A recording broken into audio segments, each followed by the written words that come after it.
Bab 268. Sebuah gunung uang. Paman T-Rex membawa begitu banyak orang ke sini, dan jelas bukan untuk jalan-jalan. Memikirkan hal ini, Wahyu bergegas menghampiri Rocky dan tertawa berulang-ulang, sampah. Tidak, Tuan Rocky, aku tidak menyangka kamu adalah temannya Paman T-Rex. Tadi aku yang buta dan tidak tahu diri, mohon maafkan aku Tuan Rocky. Setelah berbicara, dia menoleh dan dengan tegas berteriak, Hartanto, kenapa kamu tidak datang ke sini dan berlutut untuk Tuan Rocky? Hartanto sangat ketakutan sampai pikirannya kosong, dia tidak menyangka Rocky bisa memanggil T-Rex. Bos kota Gopo yang legendaris ini sudah memutuskan pensiun dari bidang ini. Bagaimana bisa dia datang hanya dengan satu panggilan? Paman, aku. Sebelum Hartanto selesai berbicara, Wahyu menamparkan wajahnya, dan dengan tegas berteriak, kamu disuruh berlutut, ya berlutut. Sujud ke Tuan Rocky segera. Sekarang Wahyu lebih kesal, dan di saat yang sama sangat marah. Seandainya tidak dipanggil oleh keponakan yang curang ini, bagaimana bisa dia memprovokasi Paman T-Rex? Tanpa diduga, dia menusuk keranjang besar itu, dia hampir ingin memotong Hartanto hidup-hidup. Hartanto mengertakkan gigi, memikirkan bos di belakangnya, yang tidak lebih buruk dari T-Rex dalam hal kekuatan. Dia menggigit jari dan berkata, Paman, Rocky bisa memanggil orang, apa hebatnya dia, aku juga bisa mencari orang. Selama dia memanggil bos di belakangnya, apakah tidak percaya bisa membereskan T-Rex? T-Rex mengangkat alisnya dan bertanya sambil tersenyum, siapa yang akan kamu hubungi untuk ke sini? Kamu tunggu. Hartanto mengertakkan gigi dan mengeluarkan ponselnya, siap memanggil bos di baliknya.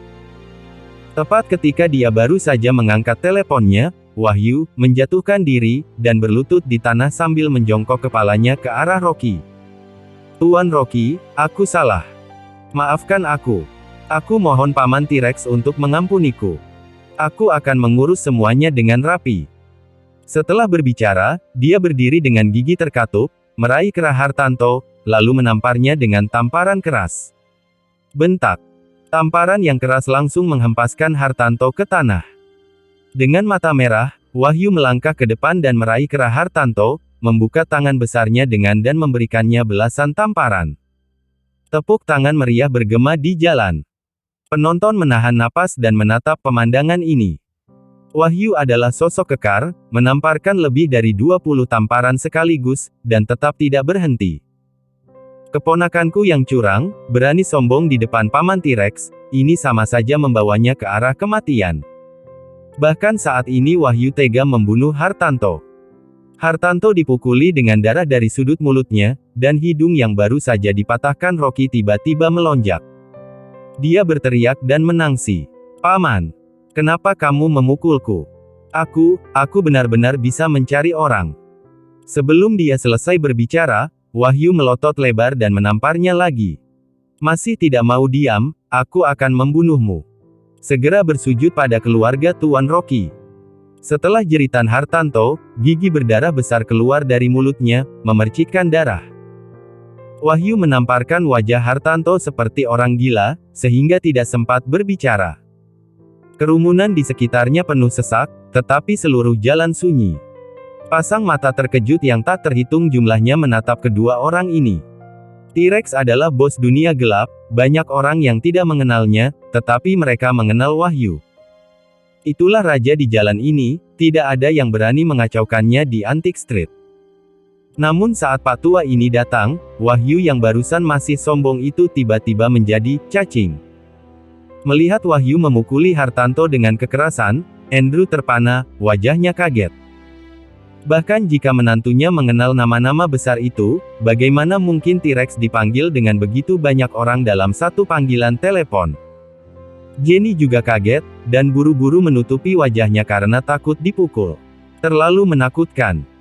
Tanpa diduga, menantu memanggil sekelompok orang dunia gelap, apa yang sedang dilakukan menantu di luar selama ini? Hanya Dewi yang terlihat tidak berdaya dan menatap mata Rocky dengan sedikit lebih khawatir. Dengan panggilan telepon dari suamiku, dia bisa menelepon bos dunia gelap kota Gopo.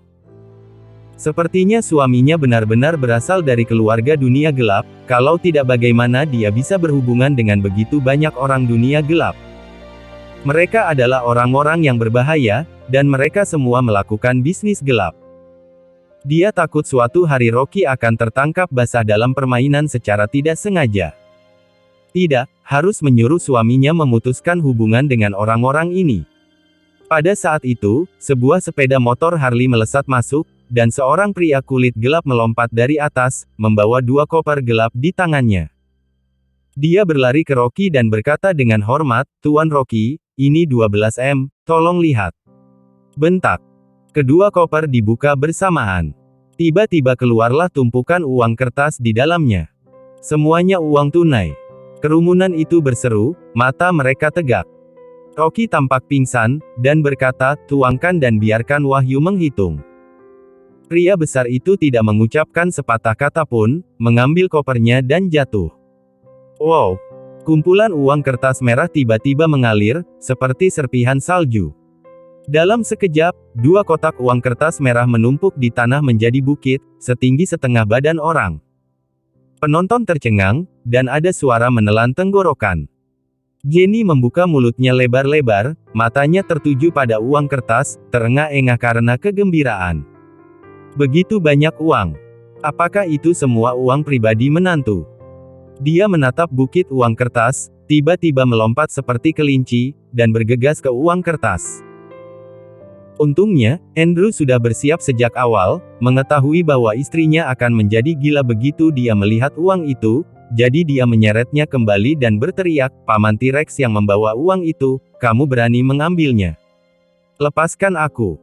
Jenny berjuang mati-matian, hanya satu gunung uang di matanya. Apa Paman T-Rex? Uang ini milik menantunya. Dan itu juga uangnya. Sampah ini biasanya berpura-pura miskin. Aku tidak menyangka dia bisa menyimpan begitu banyak uang pribadi. Setelah pulang, dia pasti dimarahi seperti anjing. Sebutkan angkanya, ini denda 12 M. Kata Rocky pada Wahyu dengan dingin. Wahyu terengah-engah, seluruh tubuhnya menggigil. Mana berani dia menerima denda Rocky. Wahyu mengertakkan gigi, menjatuhkan diri dan berlutut di depan Rocky, sambil menangis mengeluarkan kartu bank, dan melangkah maju dengan hormat. "Tuan Rocky, mana berani aku mengambil uangmu? Kamu orang dewasa tidak dihitung sebagai penjahat, anggap aku adalah anjing gila dan membuatmu takut. Ada lebih dari 2 M di kartu ini, dan aku memberi kompensasi atas kerugian toko kamu. Ada juga biaya pengobatan untuk kedua orang tua, saya mohon ampun pada Tuan Rocky dan ampunilah hidup saya." Wajah Rocky dingin. Dia sama sekali tidak menganggap uang ini. Pada saat ini, sesosok tampak seperti kelinci, bergegas untuk mengambil kartu bank. Dewi tercengang dan berseru, "Bu." Terlihat Jenny memegang erat kartu bank dan tersenyum terbuka, "Oke, aku menerimanya atas nama menantuku." Rocky tercengang. Dia juga ingin T-Rex membereskan Wahyu, tetapi ibu mertuanya menerkamnya. Wajah Andrew memerah, dan dia menyesap dan berkata, "Ibumu. Tenaga ibumu terlalu kuat, aku tidak bisa menahannya." Saat berbicara, Jenny sudah membawa kartu bank itu dan kabur tanpa jejak. Dewi sangat marah dan menatap Rocky tanpa daya. "Atau, aku akan kembalikan uang itu kepada Wahyu." Bab 269. Anak pembawa sial. Rocky juga hanya terdiam, ibu mertuanya, kekuatan tempur, yang luar biasa di depan uang, jangankan ayah mertua, takutnya dirinya juga tidak bisa menahannya.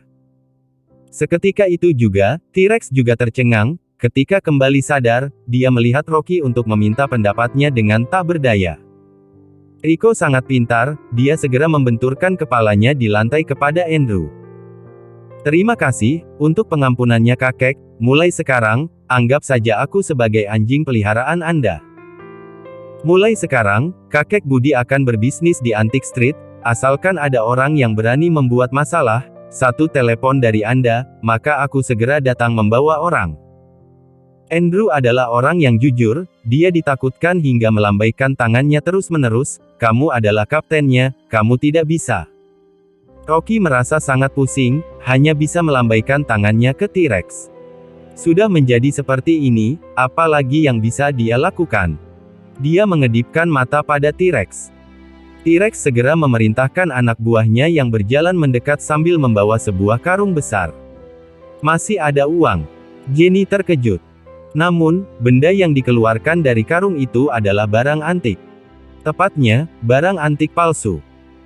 Rocky berkata dengan datar, "Hartanto, semua barang palsu ini dibeli dari anakmu. Menurut aturan barusan, satu benda palsu akan didenda 40.000. Coba kamu hitung ada berapa, aku mau uang tunai." Hartanto yang tadinya masih mencoba untuk tenang, tetapi setelah melihat barang-barang antik ini, dirinya bagaikan tersambar petir dan seketika itu juga wajahnya menjadi pucat. T-Rex berkata dengan nada datar, "Master Rocky, kami sudah menghitungnya, barang palsu ini berharga 20 miliar, dan berdasarkan aturan, dia harus membayar kamu lebih dari 400 miliar. 400 miliar. Seketika itu juga Hartanto bagaikan tersambar petir dan langsung terjatuh ke lantai, matanya penuh dengan ketakutan hingga lemak di wajahnya yang gemuk bergetar. Dia meraih ponselnya dengan tangan gemetar, kemudian menelepon bos misterius itu. Panggilan sudah terhubung. Hartanto segera bersemangat, dan dengan wajah sedih mengatakan, "Bos, sesuatu terjadi padaku, kumohon Anda datang." Sebelum selesai berbicara, perkataannya dipotong oleh suara pria yang dingin. "Kamu sudah tidak berguna lagi, bos tidak memperdulikanmu lagi." Setelah mengatakannya, telepon langsung ditutup. Wajah Hartanto membiru, sungguh tidak bisa mempercayai apa yang telinganya dengar. Dirinya telah dibuang. Habislah. Apakah sekarang dirinya masih bisa hidup? Pada saat ini ponselnya berdering. Dia langsung bersemangat, dan segera menekan tombol angkat, "Bos." Di telepon, dia mendengar suara putranya yang gembira. "Ayah, sekumpulan barang palsu itu telah terjual, tadi ada orang idiot datang membeli semua barang antik palsu kita dengan harga 2 kali lipat, hahaha, kita akan menjadi kaya raya." Sekujur tubuh Hartanto gemetar karena amarah, dia berteriak dengan sekuat tenaga. "Dasar anak pembawa sial, kamu mencelakaiku hingga mati." Tenaga kerja di toko tidak cukup, jadi dia meminta putranya datang membantu untuk beberapa hari, tidak disangka malah membawa masalah besar. Setelah berteriak, tubuh Hartanto langsung merosot ke tanah seolah-olah tulangnya telah diambil, sekujur tubuhnya bergemetar. Tamatlah riwayatnya. Sungguh-sungguh tamat. Rico mendengarnya dengan ketakutan, tanpa dipikirkan, dia juga tahu bahwa Rocky lah yang mencari orang untuk menjebak Hartanto. Selain memiliki koneksi, dia juga pintar, bagaimana bisa aku menyinggungnya? Dia tahu bahwa Hartanto sudah tidak ada harapan lagi, jadi dia berteriak dengan dingin, "Beginilah aturan di industri ini, kamu menjual barang palsu, dan kamu harus memberikan uangnya kepada Master Rocky." Hartanto berbaring di tanah seperti anjing mati, sudah benar-benar frustasi. Tidak mampu membayar uang, dan ditambah lagi dia telah menyinggung Rocky dan T-Rex, apakah dia mampu meninggalkan kota Gopo hidup-hidup adalah sebuah masalah. Dia mengangkat kepalanya dan tiba-tiba merangkak ke hadapan Rocky seperti anjing, kemudian membenturkan kepalanya ke lantai sekuat tenaga. "Master Rocky, aku salah, aku adalah anjing gila yang buta. Aku tidak ada kerjaan hingga mengganggu Anda. Mohon Master Rocky untuk mengampuni nyawaku, mulai dari hari ini, aku tidak akan pernah berani lagi." Di bawah pandangan semua orang, Hartanto membenturkan kepalanya hingga mengeluarkan suara. Dia menangis sambil membenturkan kepala, kemudian berkata, "Master Rocky, mohon angkat tangan Anda dan ampunilah aku. Aku akan mengembalikan uang 20 miliar yang digunakan untuk membeli barang antik kepada Anda, dan memberi toko barang antik Yuanming kepadamu. Aku hanya memohon Anda mengampuniku, aku akan segera meninggalkan kota Gopo dan berjanji untuk tidak muncul di hadapanmu." Ada keributan di kerumunan. Tidak ada yang menduga Hartanto akan menyerahkan toko barang antik Yuanming yang baru dibuka kepada orang lain. Uang sewa gedung untuk 1 tahun saja sudah lebih dari 4 miliar, ditambah lagi 4 miliar lebih untuk biaya renovasi, itu semua belum termasuk barang antik di dalamnya. Namun, barang antik yang asli dan palsu yang ada di dalam dijual secara campur, tidak terlalu berharga. Rocky acuh tak acuh, dia tidak peduli dengan nilai toko barang antik Yuanming sama sekali. Namun, mata Andrew langsung berbinar dan dia menatap Rocky dengan penuh semangat. Itu adalah toko dengan lokasi terbaik di seluruh Antique Street. Sebelumnya dia ingin menyewanya, tapi Hartanto telah menyewanya terlebih dahulu, lagi pula dia tidak sanggup membayar biaya sewanya. Rocky melihat tatapan dalam mata Andrew, kemudian dia melirik ke arah Hartanto dengan acuh tak acuh, melihat dia membentur kepalanya hingga berlumuran darah, baru berkata dengan dingin, "Kamu segera keluar dari kota Gopo, jika kamu berani kembali, maka tinggalkanlah nyawamu." "Baik. Aku tidak akan berani menodai mata Master Rocky lagi untuk seumur hidupku." Hartanto membenturkan kepalanya berulang kali. Meninggalkan bos besar di belakang layar, untuk menjalankan toko barang antik Yuanming saja dia sudah berhutang belasan miliar, bahkan sudah tidak sebanding lagi dengan pengemis, mana mungkin berani tinggal di kota Gopo. "Pergi!" bentak T-Rex dengan dingin, kemudian dia segera memerintah orang untuk menyeret Hartanto dari tanah dan mendorong keluar kerumunan. Rico juga merangkak keluar dengan cepat. Ada orang yang mengenal Andrew di kerumunan, mereka berjalan keluar dan bertanya dengan iri. "Andrew, aku tidak menyangka bahwa menantu kamu sangat hebat, ternyata dia sanggup mendapatkan toko barang antik Yuanming tanpa usaha apapun, luar biasa. Biasanya aku selalu mendengar Jenny mengatakan bahwa menantu laki-laki kamu adalah orang yang payah, tanpa disangka ternyata dia begitu hebat. Jika aku memiliki menantu seperti itu, aku akan pergi membakar dupa." Andrew tidak pandai berbicara, tapi dalam hati dia juga merasa bahagia. Yang membuatnya semakin bahagia adalah dia mendapatkan toko sebesar toko barang antik Yuanming. 2 kamar besar, ditambah Hartanto menghabiskan belasan miliar sebagai biaya renovasi, dirinya juga tidak perlu bersarang di toko kecil yang gelap ini, statusnya langsung meningkat beberapa tingkat lebih tinggi. Namun, masih ada keraguan di dalam hatinya. Dia bertanya kepada Rocky secara pribadi, "Menantu laki-laki, beritahu ayahmu dengan jujur, denda 12 miliar dan uang 20 miliar lebih ini, dari mana kamu dapatkan?" Dewi juga berdiri di samping, menajamkan telinga untuk mendengarnya. Dia takut Rocky mendapatkan uang itu secara ilegal. Rocky melihat kedua tatapan gugup ayah dan anak itu, dia memikirkannya sejenak kemudian berkata, "Aku memintanya pada T-Rex, dia berutang budi padaku, jadi kali ini dia datang untuk membantu." "Sudah kukatakan." Andrew langsung merasa lega, bagaimana mungkin menantu laki-lakinya memiliki begitu banyak uang. Kemudian dia juga menasihati, "Kelak, kamu kurangi berhubungan dengan orang-orang ini, mereka terlalu berbahaya." Andrew selalu menjauhi gangster, dia selalu bersikap hormat dan menjaga jarak dengan mereka karena takut mendapat masalah. "Baik." Rocky menganggukkan kepala. Dewi berkata tanpa daya, "Bagaimana dengan ibu yang mengambil pergi uang milik Rico sejumlah 2 miliar lebih?" Rocky tersenyum dan berkata, "Mereka telah menghancurkan toko kita, uang ini untuk mengganti kerugian dan mengobati luka ibu." "Benar juga." Dewi juga sudah mengerti, jadi dia berhenti bertanya. Andrew sibuk memanggil orang untuk pindah toko dengan bahagia. Saat Rocky hendak keluar dari toko, Dewi mengejar beberapa langkah ke depan, kemudian meraih tangannya dan mengumpulkan keberanian untuk bertanya, "Aku tidak pernah bertanya tentang klan keluarga kamu, beritahu aku dengan jujur, apakah keluarga kamu seorang gangster?" "Gangster?" Rocky tertegun. "Apa yang telah didengar istriku?" Dewi berkata dengan wajah serius, dia mengerutkan kening dan berkata, "Tidak peduli orang macam apa kamu sebelumnya, aku tidak berencana untuk bertanya lagi, tapi sekarang kita sudah menikah, bahkan jika kamu tidak bekerja di rumah sekalipun, aku juga bisa menghidupimu. Tapi ada satu hal, kamu tidak bisa seperti dulu lagi." Bab 270. Iserti ingin melahirkan anak denganku. Rocky tidak tahu harus tertawa atau menangis. Dia tidak menyangka ternyata Dewi mengira dulu dia adalah seorang gangster. Wajah Dewi memerah, dengan suara rendah dia berkata, "Jika kamu sendirian, aku menghormati pilihan kamu, tetapi setelah kita memiliki anak di masa depan, aku tidak ingin mereka hidup dalam ketakutan."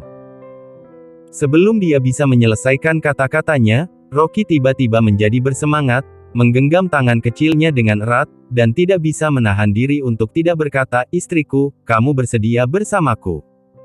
Dewi ingin melahirkan anak dengannya. Bahagia, gembira. Seketika itu juga hati Rocky berdetak dengan kencang, bagaikan gelombang tsunami yang menghantam tubuhnya. Dia telah menunggu selama 4 tahun, akhirnya istrinya mau menerimanya, bersedia memiliki hubungan yang lebih nyata. Menjadi pasangan suami istri yang sesungguhnya dengannya. Dan kelak akan melahirkan buah hati mereka berdua.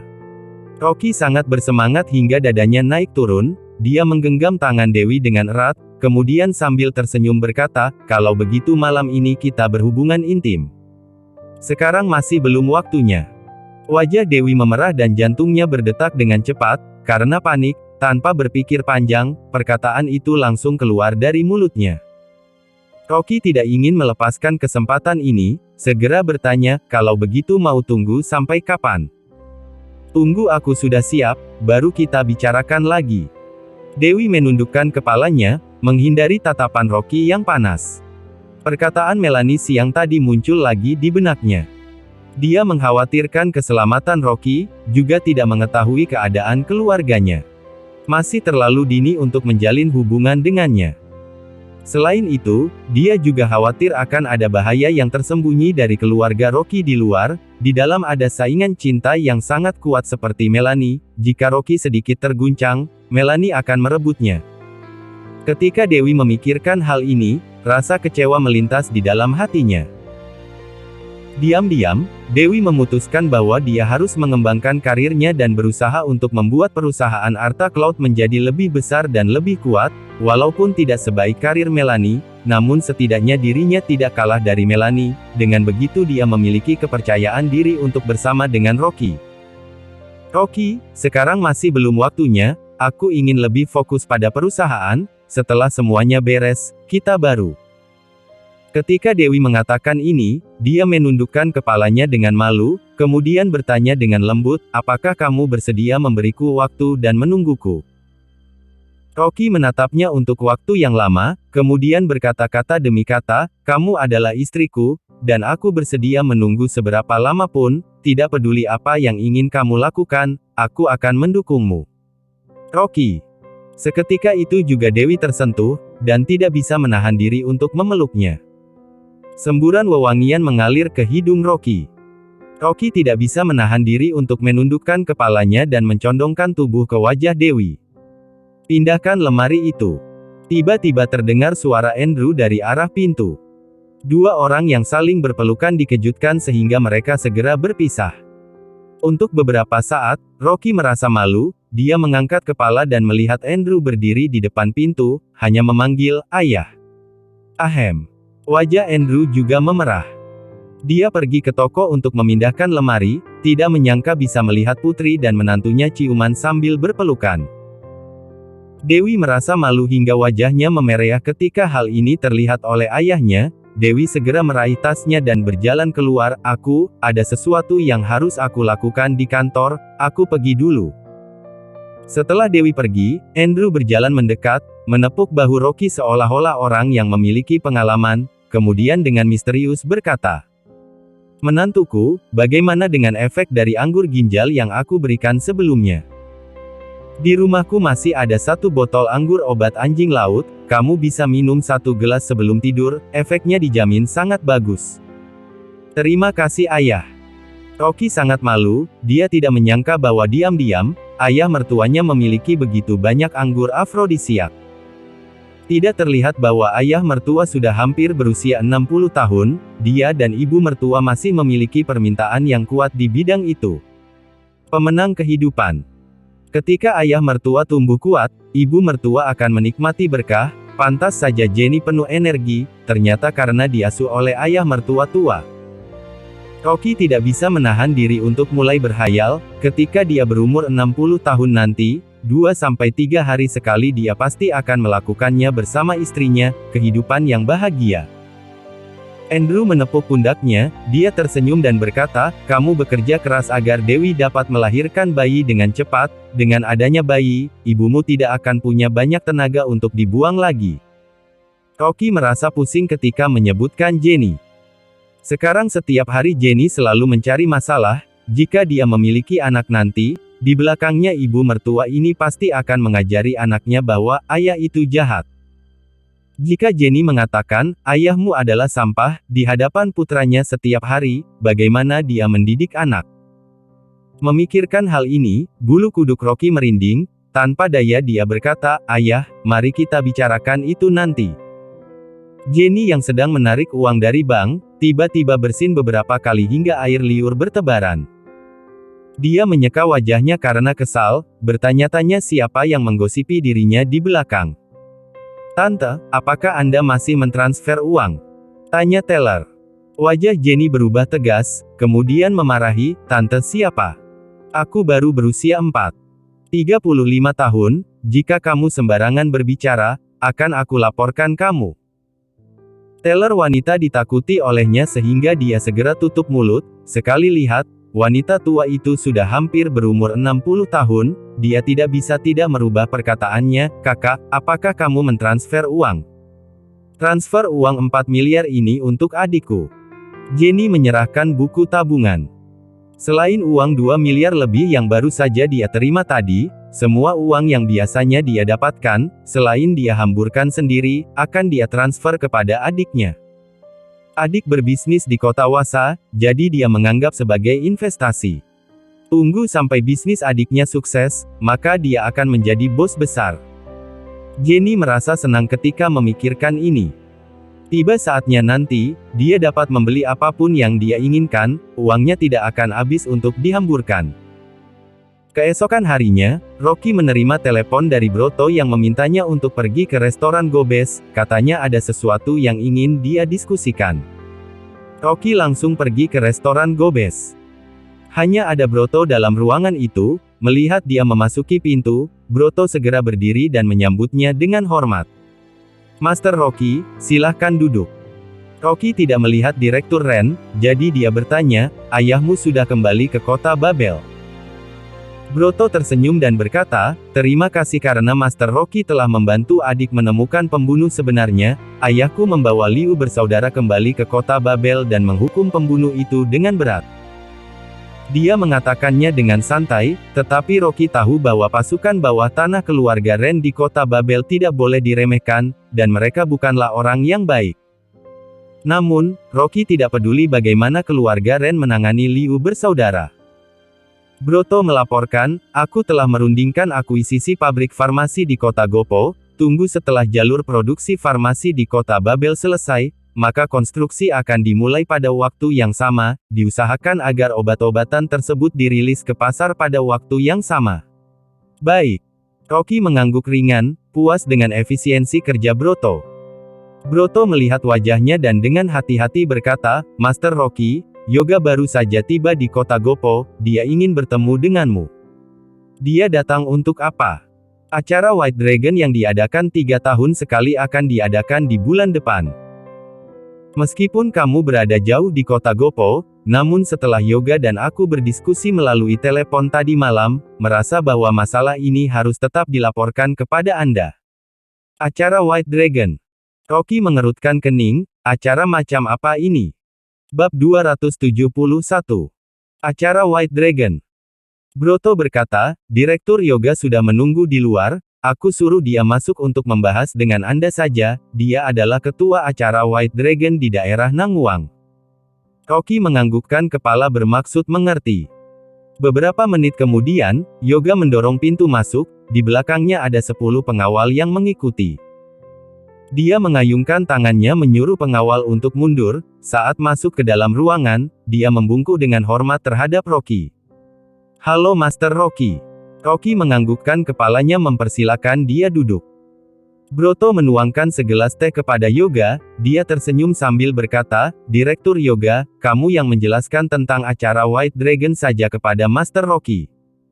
Setelah penjelasan singkat dari Yoga, Rocky baru tahu masalah tentang acara White Dragon. Kota Gopo dan kota Babel beserta 3 kota setingkat prefektur di sekitaran, sesuai dengan area kekuasaan juga termasuk daerah Nangwang. Area bagian timur hingga batasan sungai dinamakan Balmeru, sisanya masih adalah Araha. Kekuasaan tiga daerah ini biasanya terbagi jelas dan tidak saling mengganggu, tetapi setiap 3 tahun sekali akan mengadakan acara White Dragon. Masing-masing kelompok mafia dari 3 daerah akan mengeluarkan perwakilan untuk berkompetisi, sejak itu kembali membagi area kekuasaan dan memimpin kekuasaan. Ini juga termasuk saat bagi kekuasaan 3 pihak saling menunjukkan kekuatan dan menyerang dengan diam-diam.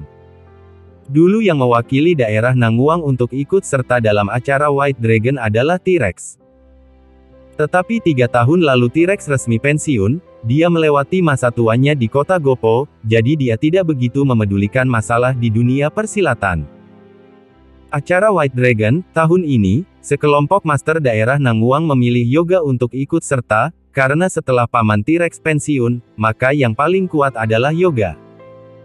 Meskipun kekayaan Yoga di seluruh daerah Nangguang bukan yang terbanyak, tetapi dilihat dari sisi kekuasaan mafia, hanya dia adalah yang pertama. Rocky melihat sekilas mereka berdua dan berkata dengan tenang, "Kalian ingin aku yang berkompetisi? Kami tidak berani." Yoga dan Broto ketakutan hingga keringat dingin, mereka langsung menjelaskan secara bersamaan. Mereka sama sekali tidak ada keberanian untuk meminta Master Rocky untuk berkompetisi. Yoga tersenyum canggung berkata, "Master Rocky, meskipun Nangguang memiliki banyak master, tetapi terlalu sedikit jika dibanding dengan 2 daerah lainnya. Bahkan kekayaanku dibanding dengan rakyat dari 2 daerah tersebut, meskipun sangat berusaha juga hanya berada di kelas tengah bawah. Nangguang sama sekali tidak memiliki banyak orang terkenal yang bisa ditunjukkan. Anda adalah presdir dari Kamar Dagang Nangguang, jadi kami ingin mengundang Anda untuk menghadiri agar tidak membuat mereka dari 2 daerah lainnya meremehkan Nangguang." Rocky menganggukkan kepala. Dia juga sedikit tahu dengan tingkat kemampuan 3 daerah besar ini. Jika dilihat dari sisi ekonomi, pastinya Balmeru paling hebat, saluran transportasi daratan dan lautan sangat berkembang, bahkan sangat baik, sumber daya pertambangan sangat kaya, hanya beberapa bos batu bara yang tidak bisa ditunjukkan saja sudah masuk dalam 100 besar orang terkaya di China, apalagi beberapa orang kaya Balmeru, dan pertambangan emas, perak, giok, beserta pertambangan logam yang langka. Kini meskipun Araha tidak punya keunggulan geografis ini dan sedikit lebih buruk, tetapi malah mendapat dukungan kebijakan. Negara memberikan dana yang banyak untuk mengembangkan pembangunan, jadi mereka menggunakan kesempatan ini sekaligus menaikkan ekonomi. Sekarang yang paling buruk adalah Nangguang, tidak hanya sumber daya yang tidak subur, dan beberapa pasukan besar sebelumnya masih tidak berhenti bertempur, jadi sangat kacau. Terakhir T-Rex yang menenangkan keributan bagian internal, namun ekonomi Nangguang malahan tidak ada berkembang bahkan lebih buruk banyak dibanding Araha. Meskipun Yoga memiliki aset sebanyak triliunan, di Nangguang juga termasuk orang yang hebat, tetapi jika dibandingkan dengan orang kaya 2 daerah lainnya, mereka dengan sesuka hati bisa memberikan aset sebanyak triliunan, dia sama sekali tidak bisa mengangkat kepalanya di depan mereka. Rocky berpikir kemudian berkata, "Boleh, tidak buruk juga jika pergi melihat-lihat kemampuan pasukan 2 daerah itu."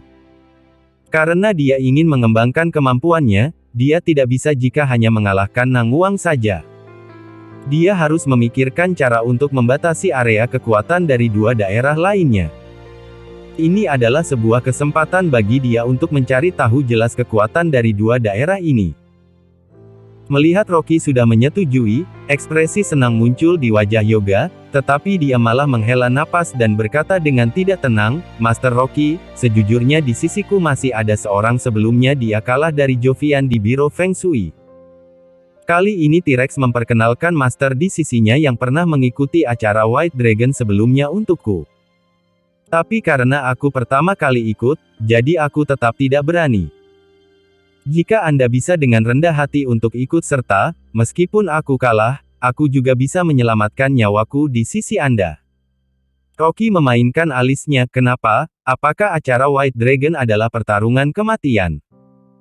Yoga ragu sebentar dan mengatakan dengan jujur, "Acara White Dragon hanya kompetisi seni bela diri saja, jika kompetisi hidup dan mati, aku juga tak akan maju." Hanya saja dulu aku diusir dari Balmeru, mereka tidak izinkan aku tetap masuk, jika tidak mereka akan membunuhku. Wajah Rocky menunjukkan keanehan, karena bagaimanapun Yoga juga termasuk orang hebat di Nangguang, jika mau membunuhnya, maka kekuatan kekuasaan lawan harus berada di atas 10 kali lipat dia. Ekspresi Rocky menjadi buruk, sebenarnya siapa begitu sombong? Yoga tiba-tiba menjadi ragu dan tersenyum buruk berkata, sekarang orang itu sudah tiba di kota Gopo, dia ajak aku keluar. Jika Master Rocky bersedia boleh ikut aku ke sana. Kalau begitu aku pergi melihat sebentar. Rocky perlahan berdiri dengan ekspresi yang buruk. Nangguang sekarang adalah area kekuasaannya sendiri, tidak peduli bagaimanapun sekarang dia sedang melakukan untuk dirinya sendiri. Jika ada orang yang datang ke wilayahnya untuk membunuh Yoga, maka berarti tidak mementingkannya sama sekali. Melihat Rocky menyetujui untuk berangkat bersama, beban di dalam hati Yoga sudah lepas. Saat orang itu mengajak dia bertemu, dia sangat tegang, tetapi dengan adanya Rocky menemani, Yoga seketika merasa aman. Broto berkata, Master Rocky, aku juga sudah mengutus sekelompok master dari kota Babel untuk mengantar Anda berangkat ke acara White Dragon dengan aman. Tidak perlu, terlalu banyak orang hanya merepotkan. Rocky menolak dengan tenang. Meskipun dikatakan master, tetapi di depannya hanya seperti semut yang akan mati dengan hanya ditekan. Broto menjadi panik, dia langsung berkata, Master Rocky, ada yang tidak Anda ketahui. Sebelumnya Paman T-Rex membawa master terhebat untuk menghadiri acara White Dragon, dia dikalahkan oleh keluarga Chen di Balmeru dan mendapatkan peringkat kedua, keluarga Yan dari Araha, jadi selalu tidak puas. Dengar kabar tahun ini keluarga Yan dari Araha menemukan organisasi Hidden Ghost, entah cara apa yang dipakainya sehingga bisa berhasil membujuk mati keluar dari gunung. Organisasi Hidden Ghost sangat aneh dalam bertindak, mati juga sangat hebat, jadi kita akan lebih aman jika membawa lebih banyak orang. Rocky barusan berjalan ke pintu, dia langsung memelototi Broto setelah mendengarnya. Orang yang diundang Araha adalah organisasi Hidden Ghost. Betul. Broto terkejut, dia tidak tahu apa yang telah salah dikatakannya. Rocky mengerutkan alisnya. Dalam acara Winders, dia menyambar Jovian, sejak itu seniornya Arta datang ke kota Gopo untuk balas dendam, menggunakan jurus untuk mencelakainya, tetapi jiwanya malah meninggalkan tubuhnya dan membunuh diri dia sendiri. Sebelum Arta meninggal, dia berteriak berkata organisasi Hidden Ghost tidak akan membiarkan kita. Apakah yang dikatakannya adalah organisasi Hidden Ghost? Ekspresi Yoga menjadi tegang, dia bertanya dengan hati-hati, Master Rocky, apa kamu pernah berinteraksi dengan organisasi Hidden Ghost?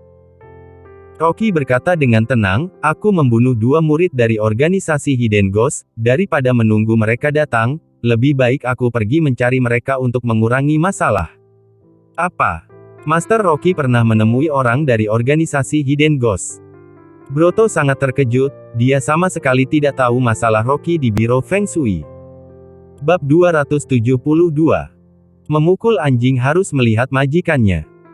Organisasi Hidden Ghost sangat sadis, kemampuan murid mereka sangat aneh, mereka tidak hanya memiliki kemampuan mengatur alam, mereka masih bisa membunuh tanpa jejak.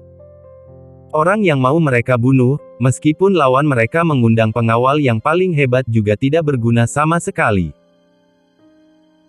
Dulu pernah ada seorang bos batu bara di Araha, tidak tahu bagaimana bisa menyinggung orang dari organisasi Hidden Ghost, jadi karena takut organisasi Hidden Ghost balas dendam, mereka menghabiskan uang sebanyak 160 miliar merekrut 40 pengawal yang sudah pensiun, dan menggunakan biaya yang banyak untuk mengepung semua tempat dengan ketat hingga air juga tidak bisa mengalir keluar, tetapi di malam itu malah menemukan kematian yang tragis di villa dengan keadaan kepala yang menghilang.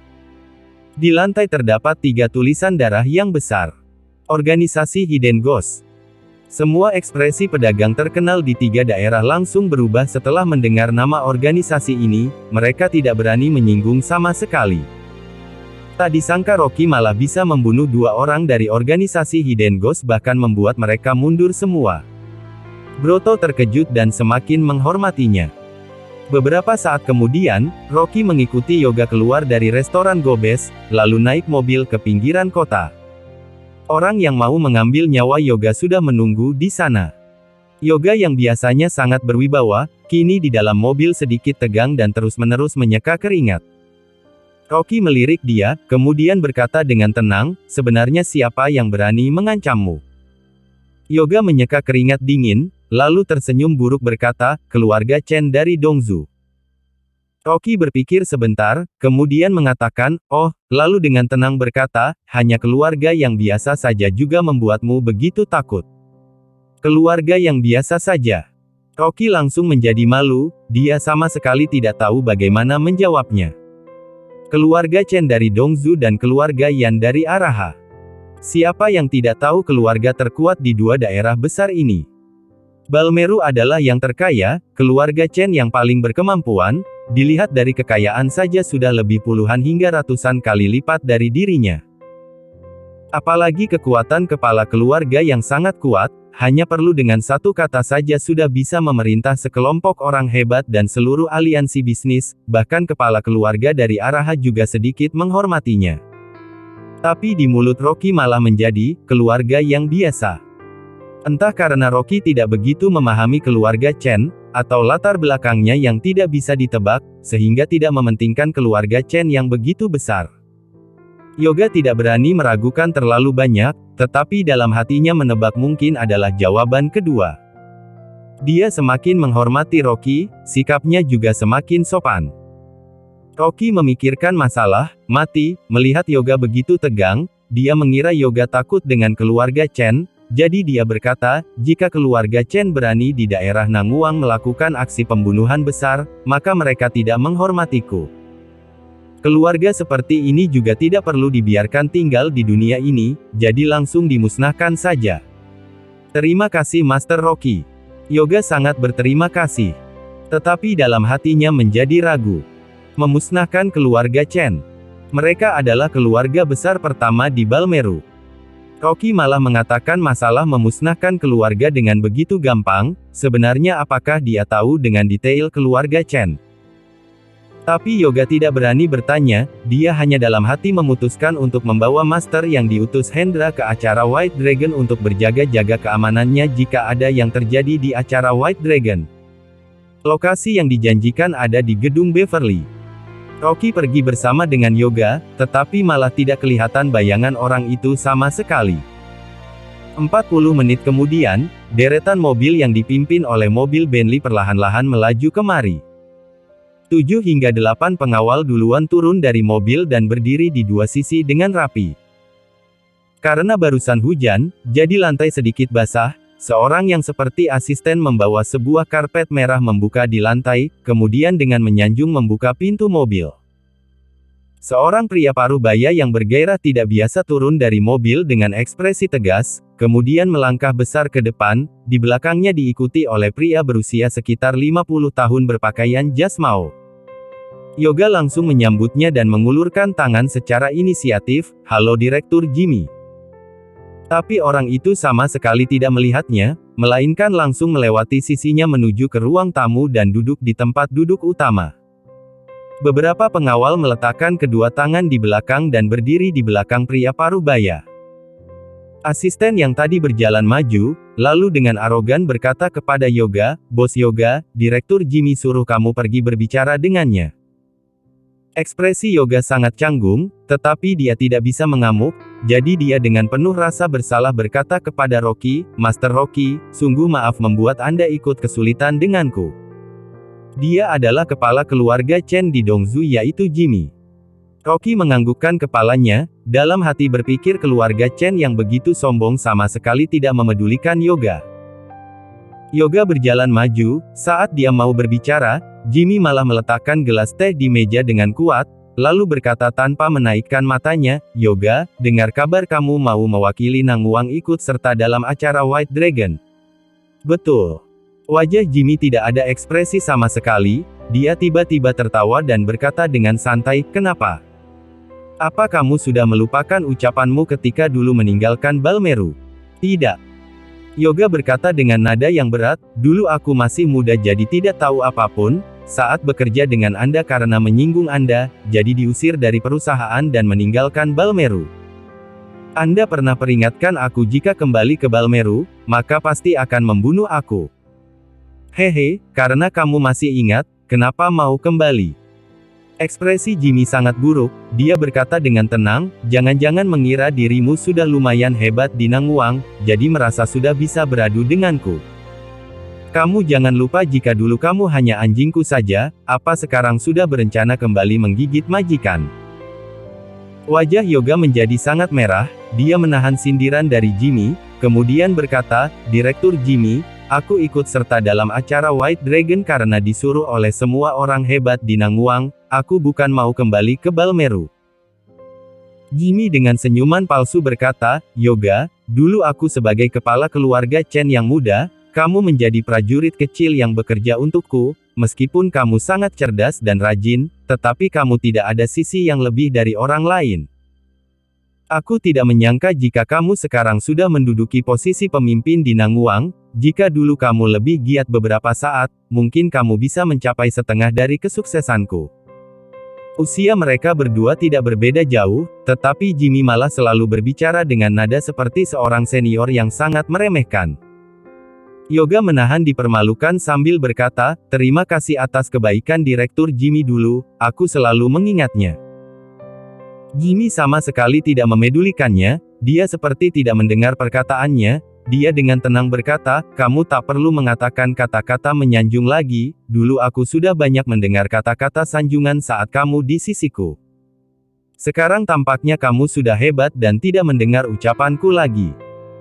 Kini pria tua berpakaian jas Mao di belakang Jimmy berkata dengan nada berat, Yoga, Direktur Jimmy karena memikirkan hubungan majikan dan pembantu kalian baru khusus datang beritahu kamu untuk mundur dari acara White Dragon. Yoga mengerutkan alisnya dan berkata dengan suara yang berat, aku tak akan mundur dari acara White Dragon, aku juga bukan bawahan dari Direktur Jimmy, aku hanya bekerja untuknya saja. Dan juga saat aku berbicara dengan Direktur Jimmy, orang yang tidak ada kerjaan lebih baik tutup mulut. Yoga bisa menahan diremehkan Jimmy, tetapi dia sangat marah jika bawahan Jimmy juga meremehkannya. Tim yang sudah tua dan terkenal, dia adalah orang yang penting bagiku.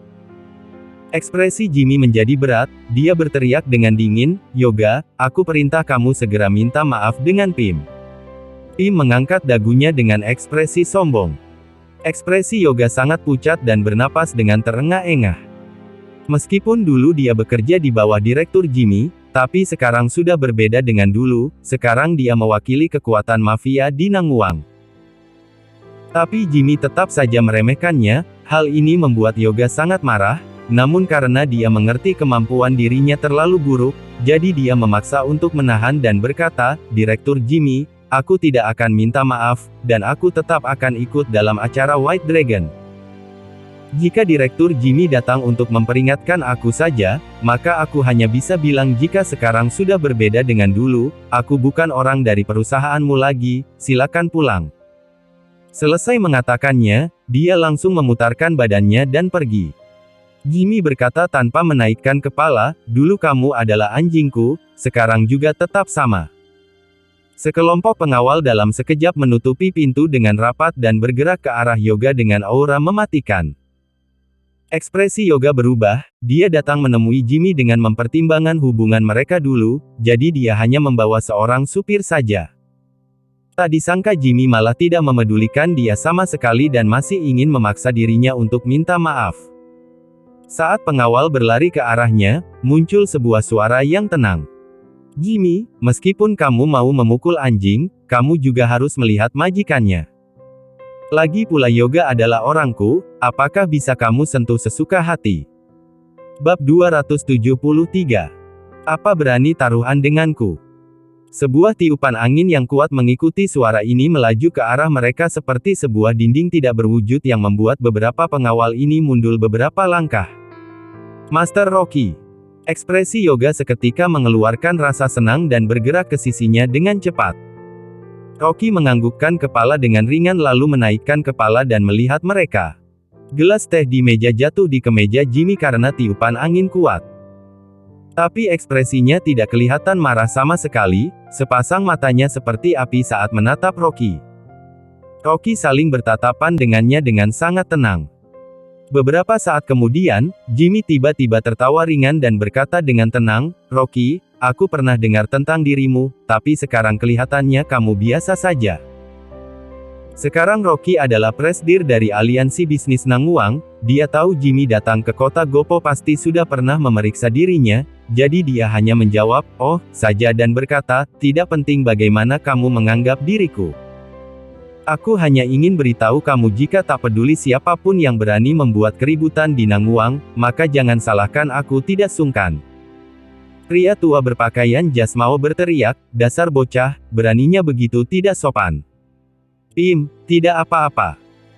Jimmy mengayunkan tangannya dan berkata kepada Rocky, "Aku pernah memeriksa dirimu, kamu adalah menantu yang masuk ke keluarga Liu di kota Gopo, di dunia bisnis kota Gopo juga bisa berkembang, tak disangka masih bisa menjatuhkan Johan dan menjadi pemimpin aliansi bisnis. Keagresifanmu ini sangat mirip dengan Yoga yang dulu, kamu lebih baik sedikit dari dia, tetapi tidak terlalu baik juga.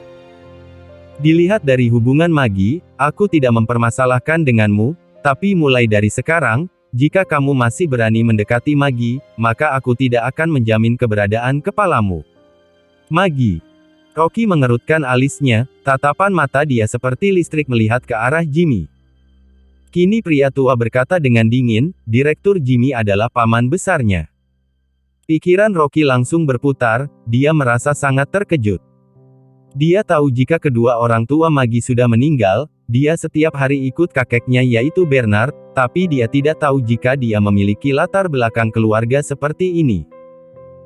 Ekspresi Jimmy menjadi dingin, berkata, "Bagaimanapun juga Magi adalah darah dari keluarga Chen, kamu tidak memiliki kekuasaan dan kekuatan, kekayaan juga tidak cukup, dan kamu tidak memiliki kriteria yang cukup untuk menikahinya. Keluarga Chen-ku menikahkan anak perempuan, pria tersebut harus cocok dengannya dan masih memerlukan aset sebanyak puluhan triliunan, kamu tidak cocok." Rocky memelototinya beberapa detik kemudian tertawa. "Kriteria ini terlalu rendah. Aset yang dimiliki keluarga Lin mencakup seluruh dunia dan sudah menjadi negara kapitalis, nilai pasar sejak awal sudah melewati ratusan triliunan. Puluhan triliunan hanya aset dari sebuah anak perusahaan keluarga Lin saja." Pim mengira Rocky sedang membual, ekspresinya langsung menjadi berat, tetapi Jimmy malah tersenyum sambil menggelengkan kepala berkata, "Di dunia ini ada banyak manusia yang tak tahu diri, tetapi aku pertama kali bertemu dengan yang seperti kalian." Rocky berkata dengan nada yang dingin, "Aku hanya menjaga Magi atas perintah Bernard, aku sama sekali tidak memiliki maksud padanya. Lagi pula aku sudah menikah, meskipun keluarga Chen memberikan anak kandung kepadaku secara langsung, aku juga tidak akan suka." Saat dia barusan selesai berbicara, Jimmy yang tadinya masih tenang, seketika ekspresinya berubah dan rasa kemarahan terlintas di matanya. Pim langsung maju, "Direktur Jimmy, mohon biarkan aku yang maju untuk beri pelajaran kepada bocah yang tidak tahu diri ini." Ekspresi Jimmy sangat kacau, dia memelototi Rocky. Beberapa detik kemudian, setelah dia menahan kemarahannya, berkata dengan tenang, "Ini adalah wilayah Nanguang, jika aku mempermasalahkan dengan junior, maka akan membuat orang menertawakanku saja jika disebar keluar." Selesai mengatakannya, dia berkata kepada Rocky, "Tuan Rocky begitu sombong, apakah mau bertaruh denganku?" Rocky dengan dingin berkata, "Apa yang ingin kamu taruh?" "Taruh acara White Dragon, kamu dan aku masing-masing mengutus satu orang untuk berkompetisi. Jika aku kalah, maka aku akan menikahkan keponakanku yang paling kusayang kepadamu." Rocky mengerutkan alisnya, saat dia mau menolak, dia malah mendengar suara Jimmy yang sangat tegas. "Jika kamu kalah, maka kamu harus tunduk padaku dan menjadi bawahanku untuk kuperintah." Perkataan ini membuat Yoga tidak tahan mendengarnya. Dia dengan marah berteriak, "Jimmy, mohon hormati Master Rocky. Tarik kembali perkataanmu." "Kenapa, tidak berani?" Jimmy tertawa tidak jelas.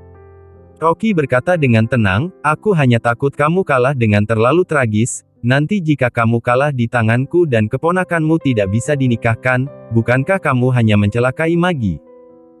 Lagi pula mau membuatku menunduk, mungkin Dongzu dan Araha tidak ada yang berani memimpin, aku takut kamu tak sanggup." Meskipun adalah keluarga Chen, tetapi baginya itu hanya keluarga kelas menengah yang tidak patut dibahas. Jimmy menahan kemarahan dan berkata sambil tersenyum, "Aku selalu memegang perkataanku, semoga kamu juga menaati perkataanmu, jangan seperti bawahanku dulu yang tidak bisa dipercaya." Dia memarahi Yoga lagi, "Aku peringatkan kamu, jika kamu mencari mati sendiri dan mau datang ke Balmeru, jangan salahkan aku tidak memedulikan hubungan majikan dan pembantu dulu, dan melenyapkan kamu selamanya." Selesai mengatakan, dia langsung berjalan keluar dengan langkah besar tanpa melihat mereka sama sekali. Beberapa pengawal terlihat sangat terlatih, karena hanya beberapa detik saja sudah membereskan semuanya. Ketika Pim keluar, dia tidak tahan untuk memarahi, "Rocky, omonganmu sungguh besar. Sebenarnya Direktur Jimmy datang kota Gopo kali ini ingin melihat kepribadianmu dan memiliki niat baik untuk mendidikmu. Kamu tak tahu diri dan kehilangan kesempatan baik ini, kedepannya pasti akan menyesal." Rocky dengan cuek berkata, "Aku sejak awal sudah mengatakan jika di mataku hanya ada istriku seorang saja, keluarga Chen bagiku sangat tidak pantas." "Sembarangan!" Pim berteriak dan pergi sambil melipat lengan bajunya. Setelah Jimmy pergi, Yoga maju ke depan dengan tegang dan tersenyum buruk berkata, "Master Rocky, Jimmy hanya menggunakan jurus memicu kamu saja, untuk apa kamu mempermasalahkan dengannya?" Rocky bertanya balik, "Apa menurutmu aku bisa kalah?" Ini. Kulit kepala Yoga menjadi kebas, dia tidak berani mengatakan Master Rocky bisa kalah, jadi dia dengan hati-hati berkata, "Master Rocky tidak tahu jika Pim yang berada di sisinya adalah master terhebat. Dalam acara White Dragon dulu selalu dimenangi oleh Pim dan tidak ada yang bisa mengalahkannya." Rocky berkata sambil tertawa, "Kalau begitu tahun ini dia akan kalah." Melihat Rocky begitu yakin, Yoga juga hanya bisa mengeluh dalam hati berpikir mungkin Rocky tidak tahu kemampuan Pim. Keluarga Chen, keluarga Yan dan semua wilayah tidak ada yang tidak tahu. Pim yang berada di sisi Jimmy adalah pemenang pertama dalam 3 kali acara White Dragon dengan kemampuan yang sangat hebat. Dalam acara White Dragon sebelumnya, keluarga Yan menghabiskan biaya sebanyak 2 miliar untuk mengundang kultivator tersembunyi. Dia datang dengan ombak, samping tubuhnya terdapat tiupan angin dan membuat seluruh lokasi bersorak meriah. Tapi Pim hanya dengan 10 jurus, dia memukul dadanya dan langsung mati di tempat. Sekelompok orang langsung menjadi sangat hening dan tidak bisa berkata apapun karena terkejut. Menurut kabar, Pim kelihatan hanya berusia sekitar 50 tahunan, tetapi sebenarnya usianya sudah 150, dia sudah berlatih ratusan tahun, jadi kemampuannya juga sangat dalam. Tapi sehebat apapun Rocky, dia juga hanya berusia 20 tahunan.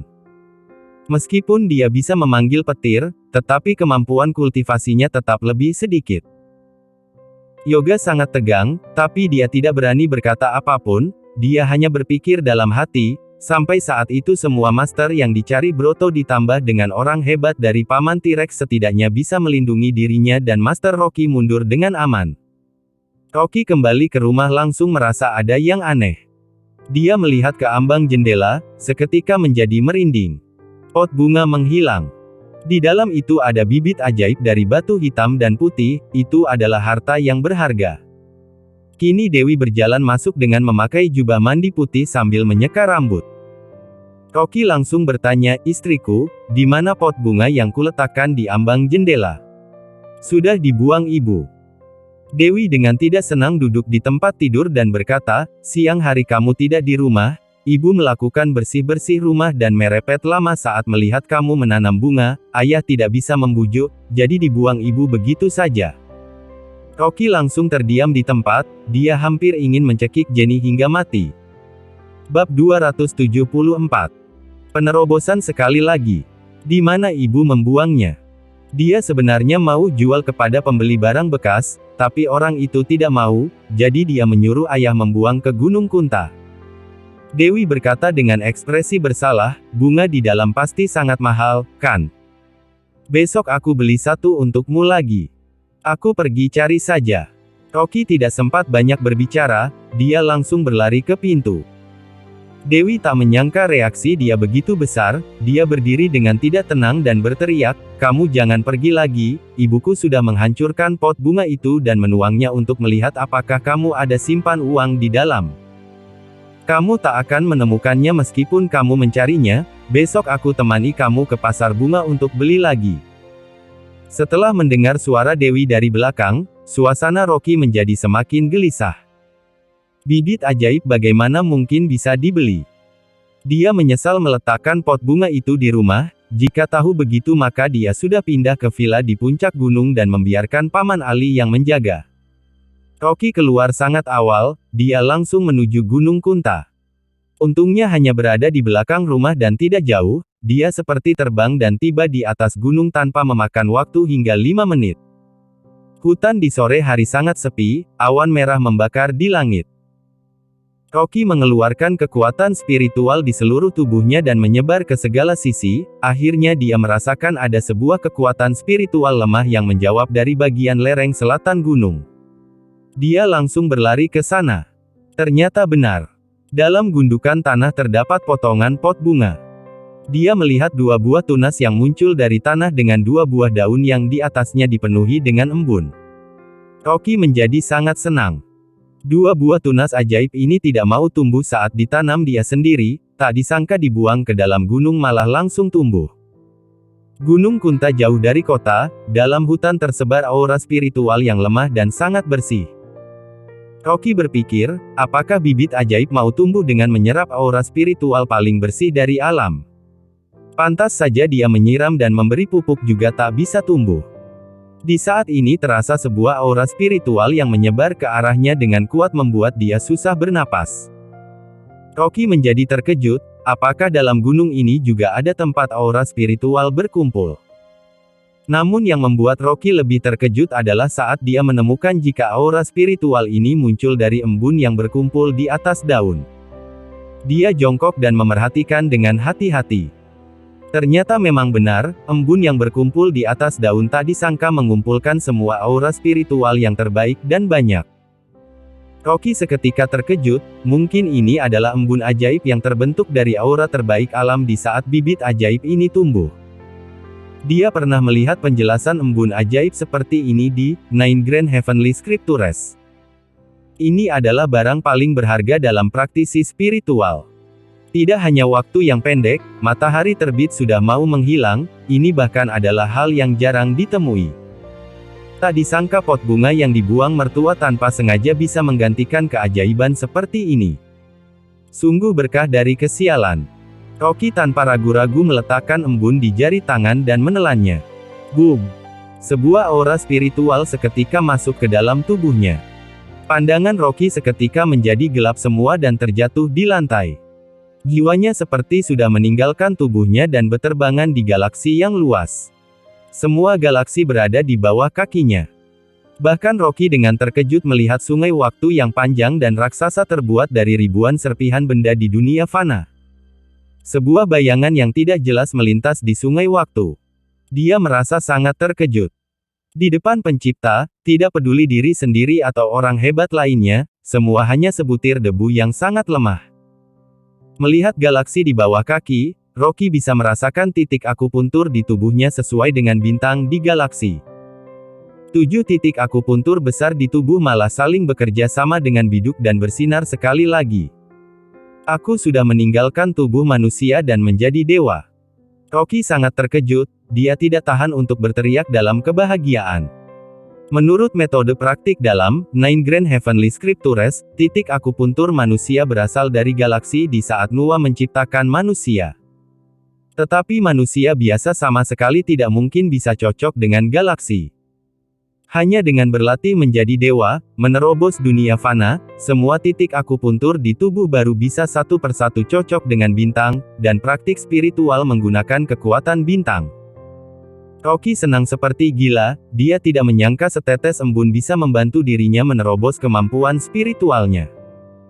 Meskipun hanya menghidupkan 7 titik akupuntur, tetapi kemampuan spiritualnya sekarang sudah melewati tingkat awal dan mencapai tingkat menengah akhir. Masa hidupnya juga sudah melewati usia 100 dan mencapai 300 hingga 500. Langit sudah menjadi gelap dan dipenuhi dengan puluh ribuan bintang. Rocky memejamkan mata dengan erat, berbaring di rerumputan, baju yang basah karena embun. Tiba-tiba dia membuka matanya dengan tatapan mata bersinar seperti listrik. Boom! Sebuah gelombang aura spiritual melewati sisinya. Rocky sebagai pusat, pepohonan dalam 10 meter di sekitar sudah patah dan jatuh menjadi setumpuk. Rocky perlahan berdiri, baju yang dipakai bergerak tanpa tiupan angin, melainkan karena aura spiritual. Dia yang sekarang sudah mencapai tahap menengah akhir. Sayangnya embun ajaib hanya ada satu tetes, jika masih ada satu tetes lagi maka dia sudah bisa masuk ke tahap dewa dan bisa membuat pil jindan dari cakra. Sampai saat itu, dia memerintah di dunia fana, dia juga akan menjadi orang yang tak terkalahkan. Rocky membungkukkan badan lalu dengan hati-hati mengambil 2 buah tunas ajaib, langkah kaki seperti terbang langsung bergerak ke villa. Karena ada Jenny, dia tidak berani menanam di rumah lagi. Kali ini Jenny membuang pot bunga, mungkin kedepannya bisa membuang ke dalam api. Perjalanan yang sebenarnya selama 1 jam lebih, Rocky berjalan di udara dan melangkah dengan cepat di rerumputan.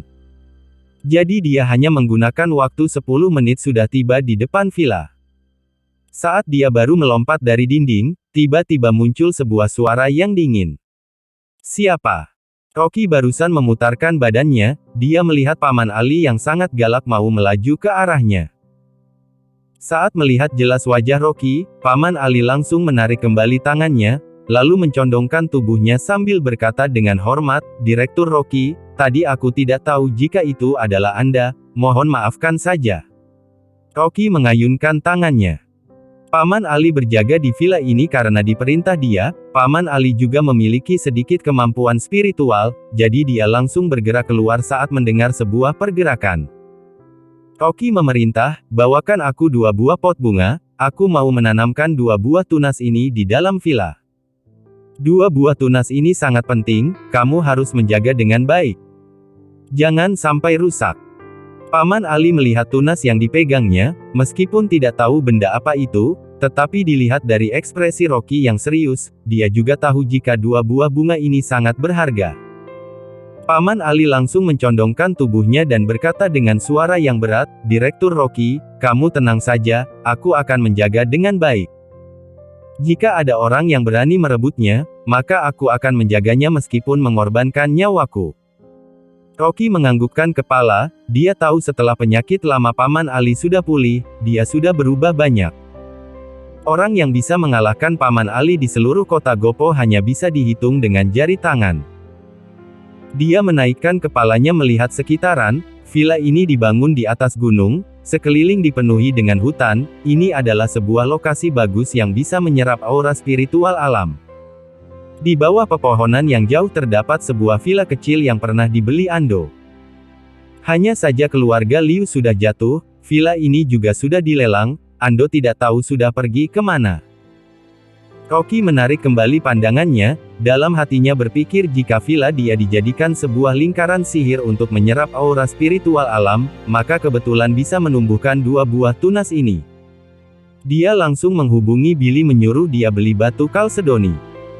Jika mau membuat lingkaran sihir, maka memerlukan benda spiritual yang memiliki aura alam sangat besar, dan aura spiritual yang paling banyak, benda itu adalah batu giok yang tidak pernah terkena polusi sama sekali.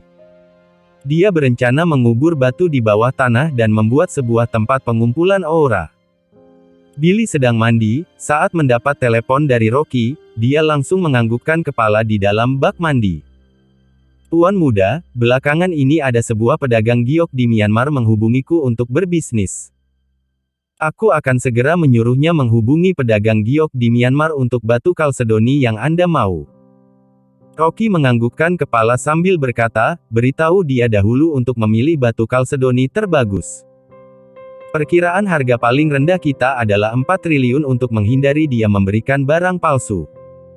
"Tenang tuan muda, uang bukan masalah. Aku pasti menyelesaikannya." Rocky barusan mau menutup telepon, Billy tiba-tiba berkata lagi, "Tuan muda, aku mau melaporkan sesuatu pada Anda." "Katakan." Billy menjadi ragu, setelah beberapa saat baru dengan tidak berdaya berkata, "Tuan muda, Anda menyuruh aku memeriksa masalah orang yang merusak toko barang antik mertua Anda, orang yang mengatur dari belakang sudah diketahui. Bab 275. Menaati janji. Siapa? Ekspresi Rocky menjadi berat. Sebelumnya bos toko Yuan Ming yaitu Hartanto selalu mencari masalah dengan toko barang antik Sugu, Andrew, tetapi dia malah tetap tidak menemukan orang yang melakukannya. Billy menghela napas dan berkata, bibi kecil Anda, yaitu Nona Fiska. Dia. Alis Rocky menaik sebentar. Dia tidak terkejut sama sekali, karena sejak awal sudah menebak jika masalah ini berhubungan dengan bibi kecil. Saat dia bertemu dengan bibi kecil terjadi percekcokan yang besar dan berpisah. Di seluruh kota Gopo yang bisa memiliki kekayaan sekuat ini dan tidak bisa ditemukan mungkin hanya keluarga Lin. Billy berteriak, Tuan muda, ada sesuatu aku tak tahu boleh bilang atau tidak. Sebenarnya Nona Fiska sangat memedulikan Anda, beberapa waktu ketika Anda tidak berada di kota Wasa, dia juga selalu bantu Anda mengurus pekerjaan, menurutku mungkin kali ini adalah sebuah kesalahpahaman. Rocky mengerutkan alis sambil berkata, aku juga tahu dengan yang kamu katakan ini, tapi aku pernah mengatakan padanya jika aku punya alasan di kota Gopo. Aku akan kembali ke kota Wasa setelah menyelesaikan urusanku. Paman Anda sudah mau kembali dari luar negeri, jika dia duluan kembali ke kota Wasa dibanding Anda, maka keluarga Lin akan menjadi tidak tenang. Billy berkata, jika Tuan muda memerlukan aku, silakan memerintah. Mengerti. Rocky menganggukkan kepala. Sebelumnya dia masih sedikit merasa ragu terhadap Billy, tetapi setelah dia mengetes beberapa kali, dia sudah yakin jika Billy berada pada pihaknya. Hanya saja dia tetap harus berwaspada, karena Billy bertugas untuk keluarga Lin, jika bibi kecil menemukan Billy, lalu dia tidak sengaja membocorkan sesuatu yang tidak boleh dikatakan, maka akan semakin kacau. Jadi Rocky sementara memutuskan untuk tidak beritahu Billy tentang perusahaan di kota Babel. Rocky meninggalkan villa kembali ke rumah. Saat baru masuk ke dalam, dia langsung mendengar suara teriakan Jenny sang mertua yang tidak senang. Bukankah hanya sebuah pot bunga yang murahan saja, orang tidak berguna ini sudah makan dan hidup gratis di rumahku selama 4 tahun, jangankan membuang pot bunga, aku bahkan ingin membuang orang tak berguna ini juga. Dewi langsung berkata dengan nada yang tidak berdaya. Ibu. Bunga itu ditanam oleh Rocky. Aku pernah menyuruh kamu jangan sembarangan menyentuh, kenapa kamu tak mendengarnya? Orang tidak berguna ini tidak pergi mencari uang, apa dia pantas menanam bunga di rumah? Di seluruh kota Gopo tidak ada orang yang lebih tak berguna dibanding dia. Istriku, aku sudah kembali. Rocky berdiri di depan pintu dan berkata dengan tenang. Jenny meletakkan tangannya di pinggang dan memarahi dengan sangat kasar. Saat melihat Rocky berjalan masuk, dia langsung semakin marah dan berkata, orang tidak berguna, jika kamu berani menanam di rumah lagi, maka aku akan buang semuanya. Dia mengatakan tanpa memikirkan apapun. Sudah cukup. Dewi dengan tidak senang mengatakan sepatah kata ini, apa kamu masih tidak mau berhenti setelah ada masalah yang terjadi pada anakmu? Jenny dengan enggan menutup mulutnya, memelototi Rocky kemudian masuk ke dalam kamar. Rocky mengerutkan alisnya, dia membalikkan badan bertanya pada Dewi, apa yang terjadi pada perusahaan? Tidak apa-apa. Tatapan mata Dewi menghindar dengan ekspresi sangat lelah. Rocky menahan pundaknya dengan dua tangan, dia tidak membiarkan Dewi menghindar, melainkan memelototi sambil bertanya, sebenarnya apa yang terjadi? Beritahu aku. Di saat ini Dewi baru menghela napas dan memijat pelipis sambil berkata, mulai dari minggu lalu semua klien yang bekerja sama dengan perusahaan terus-menerus melakukan pengembalian, hari ini klien terakhir juga sudah pergi, jadi aku menyuruh semua karyawan perusahaan untuk libur sementara. Semua klien sudah pergi. Rocky sedikit tidak berani percaya. Dia sendiri yang membawakan sebagian klien yang bekerja dengan perusahaan. Ada beberapa perusahaan demi menyanjung dia rela tidak mengambil keuntungan juga merebut untuk bekerja sama dengan perusahaan Arta Cloud. Beberapa orang ini tidak mungkin pergi begitu saja. Memang tidak ada satupun klien lagi. Dewi juga sangat tidak berdaya, aku juga tidak tahu apa yang terjadi, intinya sekarang perusahaan sedang dalam status rugi. Saat mengatakannya, Dewi merasa ragu sebentar, tapi dia tetap lanjut menyimpan masalah Melanie datang ke perusahaan. Dewi juga tidak tahu apakah masalah semua klien yang mengakhiri kontrak berhubungan dengan Melanie. Tapi sebelum masalah ini diselidiki dengan jelas, Dewi tidak ingin sembarangan menyalahkan masalah ini kepada Melanie. Lagi pula dia juga sedang menahan sebuah rasa kemarahan untuk bersaing dengan Melanie. Apakah dia sendiri tidak bisa jika sudah meninggalkan orang dari Melanie? Rocky mengerutkan alisnya, Dewi tidak terlihat seperti sedang berbohong, tetapi kenapa bisa terjadi masalah seperti ini di perusahaan? Saat Dewi pergi mandi, dia menghubungi Lian. Apa yang terjadi pada klien perusahaan Arta Cloud yang mengakhiri kontrak? Lian dengan ekspresi sedih sambil bergetar berkata, Direktur Rocky, aku baru ingin melapor kepada Anda. Aku sudah memeriksa, semua perusahaan itu mendapat permintaan dari pemegang saham besar atau klien besar yang menyuruh mereka tidak bekerja sama dengan perusahaan Arta Cloud, jika tidak maka mereka selamanya tidak kerja sama, jadi mereka semua menurutinya. Apaan? Rocky semakin mengerutkan alisnya, ekspresinya menjadi buruk. Lian dengan nada tidak berdaya berkata, aku hanya berhasil memeriksa jika orang yang mengancam mereka adalah dari kota Wasa. Kota Wasa. Rocky terkejut. Apakah ini ulah bibi kecilnya si Fiska lagi? Dia mematikan ponsel dengan ekspresi yang buruk, dalam hatinya sudah meyakinkan 70 hingga 80%. Selain bibi kecilnya, siapa yang masih memiliki kemampuan begitu besar untuk bersamaan mengancam begitu banyak perusahaan dalam waktu bersamaan dan membatalkan kontrak dengan perusahaan Arta Cloud? Pasti dia. Rocky dalam hati sangat emosi, dia langsung membuka pintu kamar berjalan keluar. Dia sudah pernah peringatkan Fiska, tetapi dia berkali-kali menyentuh batas kesabarannya, jadi dia sudah tidak bisa tahan lagi. Suara marah Jenny muncul dari belakang. Sudah begitu malam mau kemana? Apakah mau keluar mencari wanita? Rocky sama sekali tidak memedulikannya, dia naik dalam sepeda umum menuju Hotel Sheraton. Besok dia mau pergi ke Balmeru, dia harus beri Fiska sebuah peringatan, jika tidak saat beberapa waktu dia tidak ada di sini, bibi kecil pasti akan melakukan sesuatu lagi. Manusia tak berguna ini, beraninya tidak memedulikan aku, untuk dilihat siapa dia berlagak begitu sombong. Jenny tidak berhasil menahan Rocky, dia marah hingga menghentakkan kakinya dan menarik Andrew, pergi lihat sebentar, ini sudah begitu malam, manusia tak berguna itu mungkin pergi mencari wanita. Apa kamu tidak lelah mengurus begitu banyak? Andrew sangat tidak senang, kamu membuang bunga Rocky, apa dia tidak boleh keluar untuk menyenangkan diri? Dia kumarahi selama 4 tahun tidak berani menjawab, untuk apa dia menyenangkan dirinya? Jenny sangat marah, jika kamu tidak pergi, maka aku pergi sendiri. Jika aku menangkap dia bersama wanita lain, maka besok aku suruh dia cerai dengan anakku. Setelah mengatakannya, Jenny langsung mengambil kunci kereta listrik dan keluar dengan emosi. Dia mau melihat sebenarnya kemana Rocky pergi.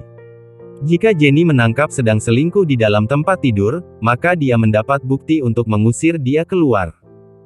Dengan begitu tidak hanya villa ini akan menjadi miliknya, bahkan masih bisa mencari seorang pria kaya untuk dinikahkan kepada anaknya. Rocky mengendarai sepeda motor ke Hotel Sheraton. Dia melangkah masuk dengan aura yang sangat dingin. Pengawal di dua sisi langsung datang untuk mencegahnya. Tuan muda Rocky, Nona Fiska mengatakan tidak mengizinkan Anda masuk. Nyah. Rocky berkata dengan dingin.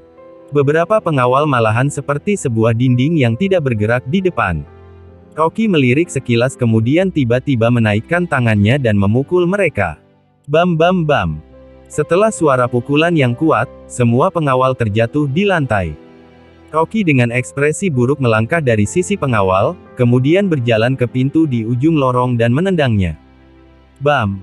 Pintu kayu seketika hancur semua karena ditendang. Dia masuk ke dalam ruang tamu dengan aura dingin yang memenuhi seluruh tubuhnya, dia langsung melihat Fiska memakai sebuah gaun warna hitam, bersandar di pinggiran jendela, sambil memegang sebatang rokok wanita yang kurus dan panjang. Ekspresinya sangat tenang seakan-akan sudah menebak Rocky bisa datang. Bab 276. Rocky selingkuh.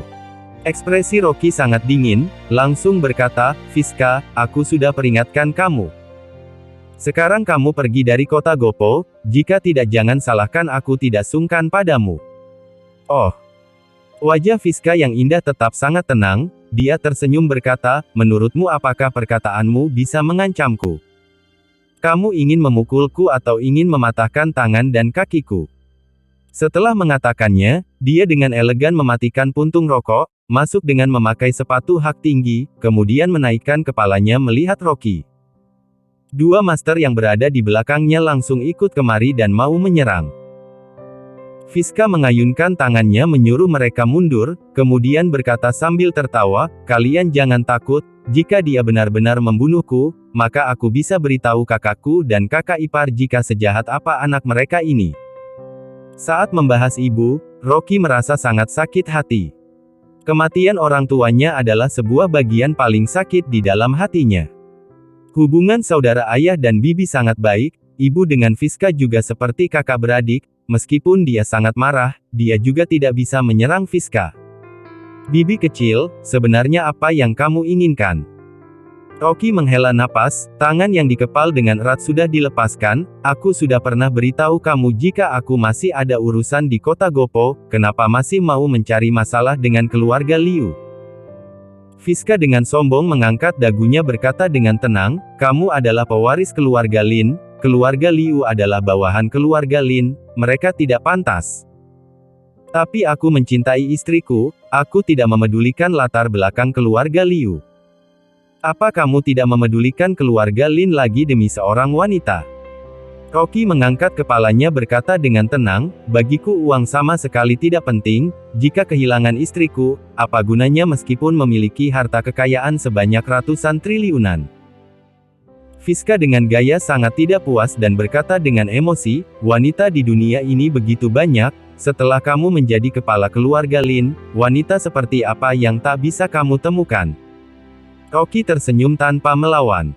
Karena dia tahu Fiska seumur hidup ini sangat sombong, dia bahkan tidak menikah demi karir.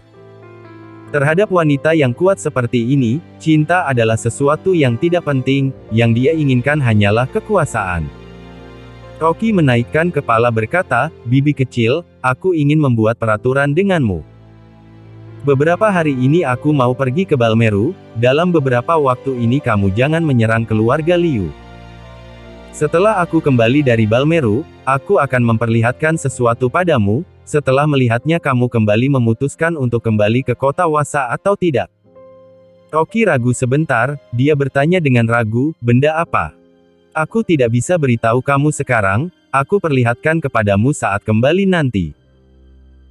Ketika Rocky mengatakan, ekspresinya menjadi berat, seluruh tubuhnya menyebarkan sebuah aura mematikan. "Jika dalam beberapa waktu ini kamu menyerang keluarga Liu, ketika aku kembali dari Balmeru, meskipun kamu adalah bibi kecil kandungku, aku juga tak akan memaafkan kamu."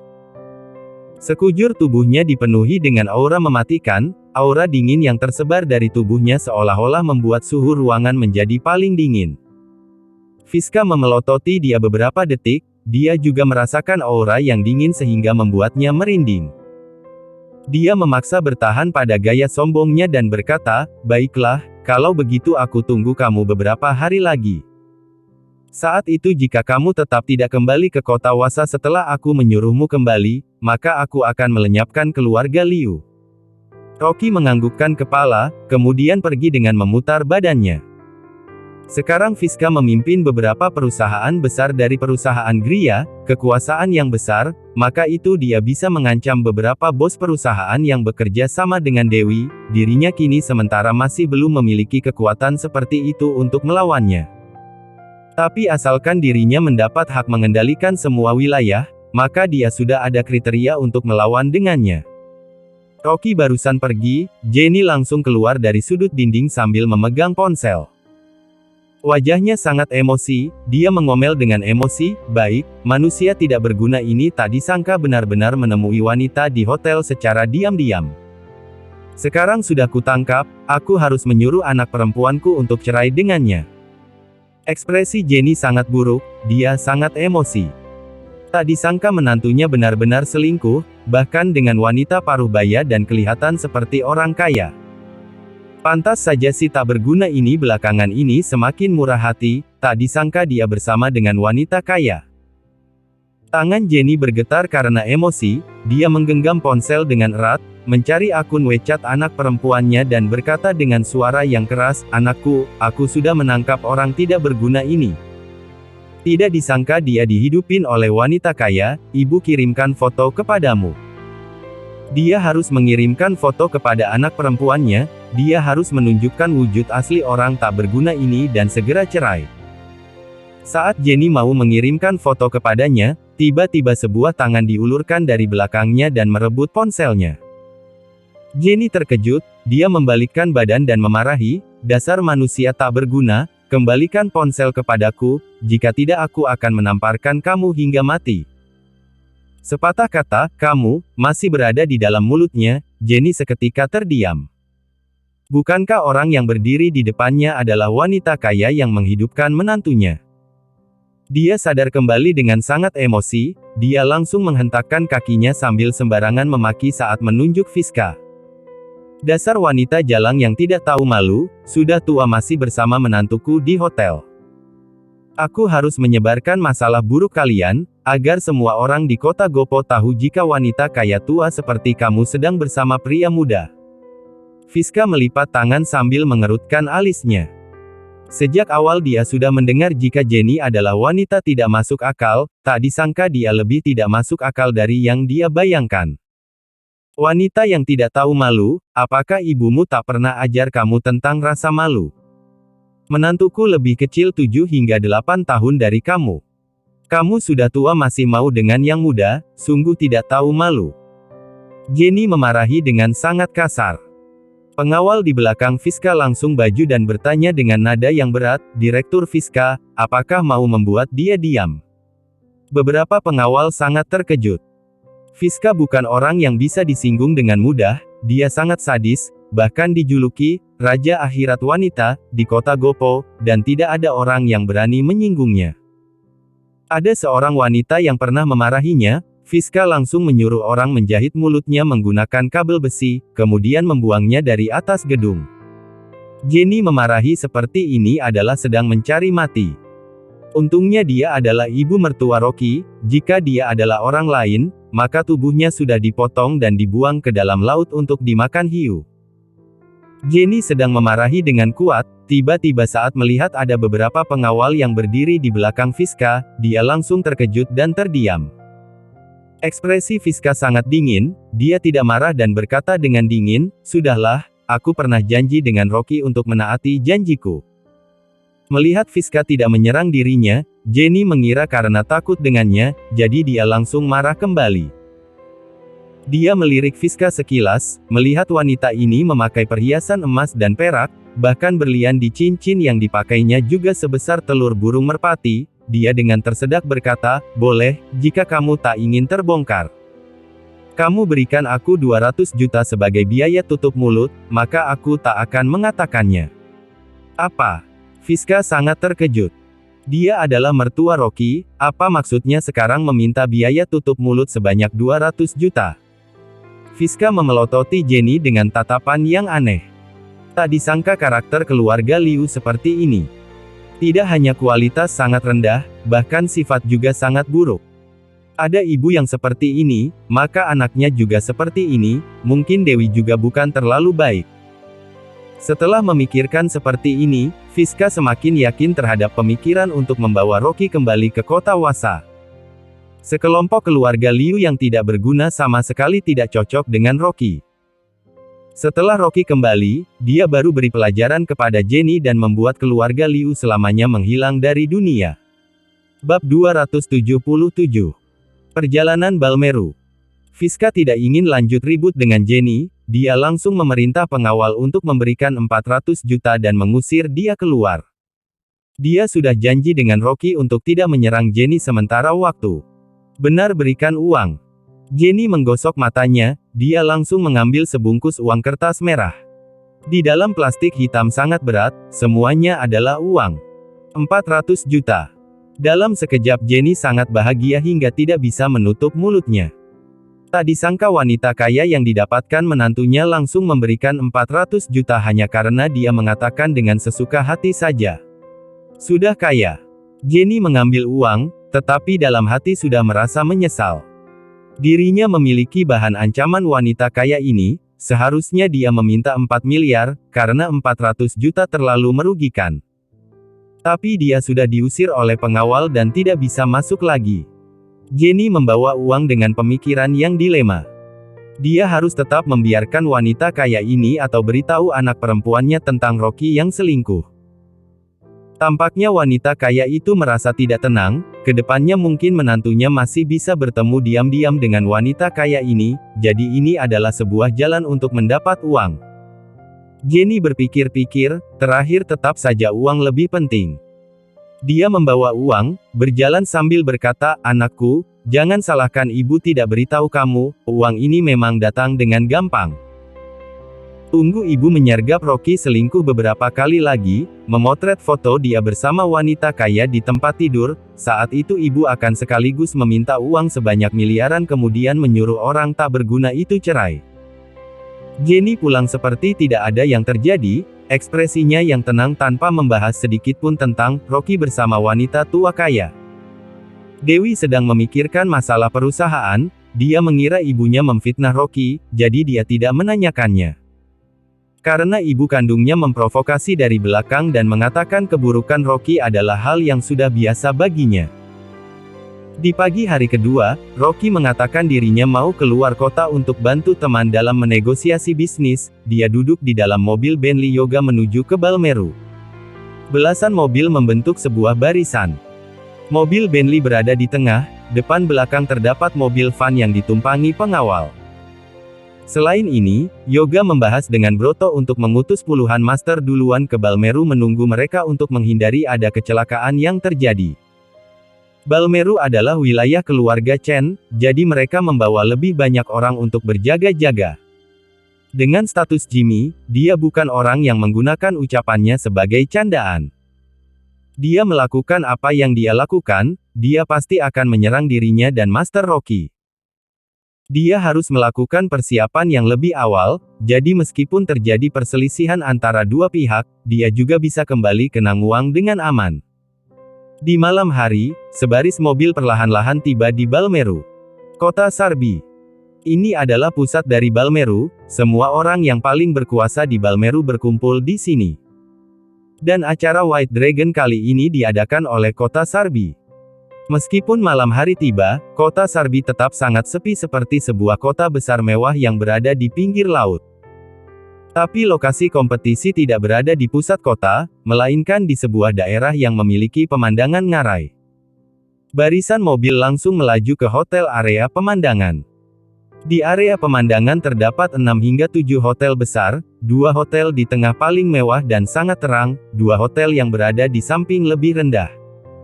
Hotel Emerald yang berada di paling pinggir hanya ada 5 tingkat. Broto sudah memesannya, bahkan menyewa sebuah hotel yang bisa ditempati mereka. Mohon pengertiannya Master Rocky. Yoga berkata dengan rasa bersalah, hotel bintang 5 terbesar tidak menerima kami, jadi terpaksa merepotkan Anda tinggal di hotel kecil di samping, kami yang tidak mengatur dengan baik, mohon atas pengertian Master Rocky. Rocky melihat keluar melalui jendela mobil, dia melihat barisan mobil berhenti di depan hotel Emerald yang paling kecil. Dia mengerutkan alis berkata, kenapa hotel tidak menerima? Yoga menghela napas berkata, dari semua daerah hanya kemampuan Nangwang paling buruk, semua hotel ini juga menyambut orang berkuasa saja, mereka menyediakan semua kamar untuk orang dari Balmeru dan Siyuan, mereka tidak bersedia menerima kita yang dari Nangwang, ditambah lagi Jimmy meremehkan kita. Tahun ini Broto mencari orang untuk menjalin hubungan dan membayar uang kamar dengan biaya 2 kali lipat baru bisa mendapat kamar. Dalam acara White Dragon sebelumnya Paman T-Rex bahkan tidak dapat tempat tinggal, jadi terpaksa tinggal di daerah yang tua dan mengemudi mobil ke sini. Roku melirik keluar dan mengingat nama beberapa hotel. 2 hotel terbesar menggantungkan spanduk dengan bertulisan, "Selamat datang Direktur Jimmy," mungkin ini sudah dipesan oleh sekelompok orang Jimmy.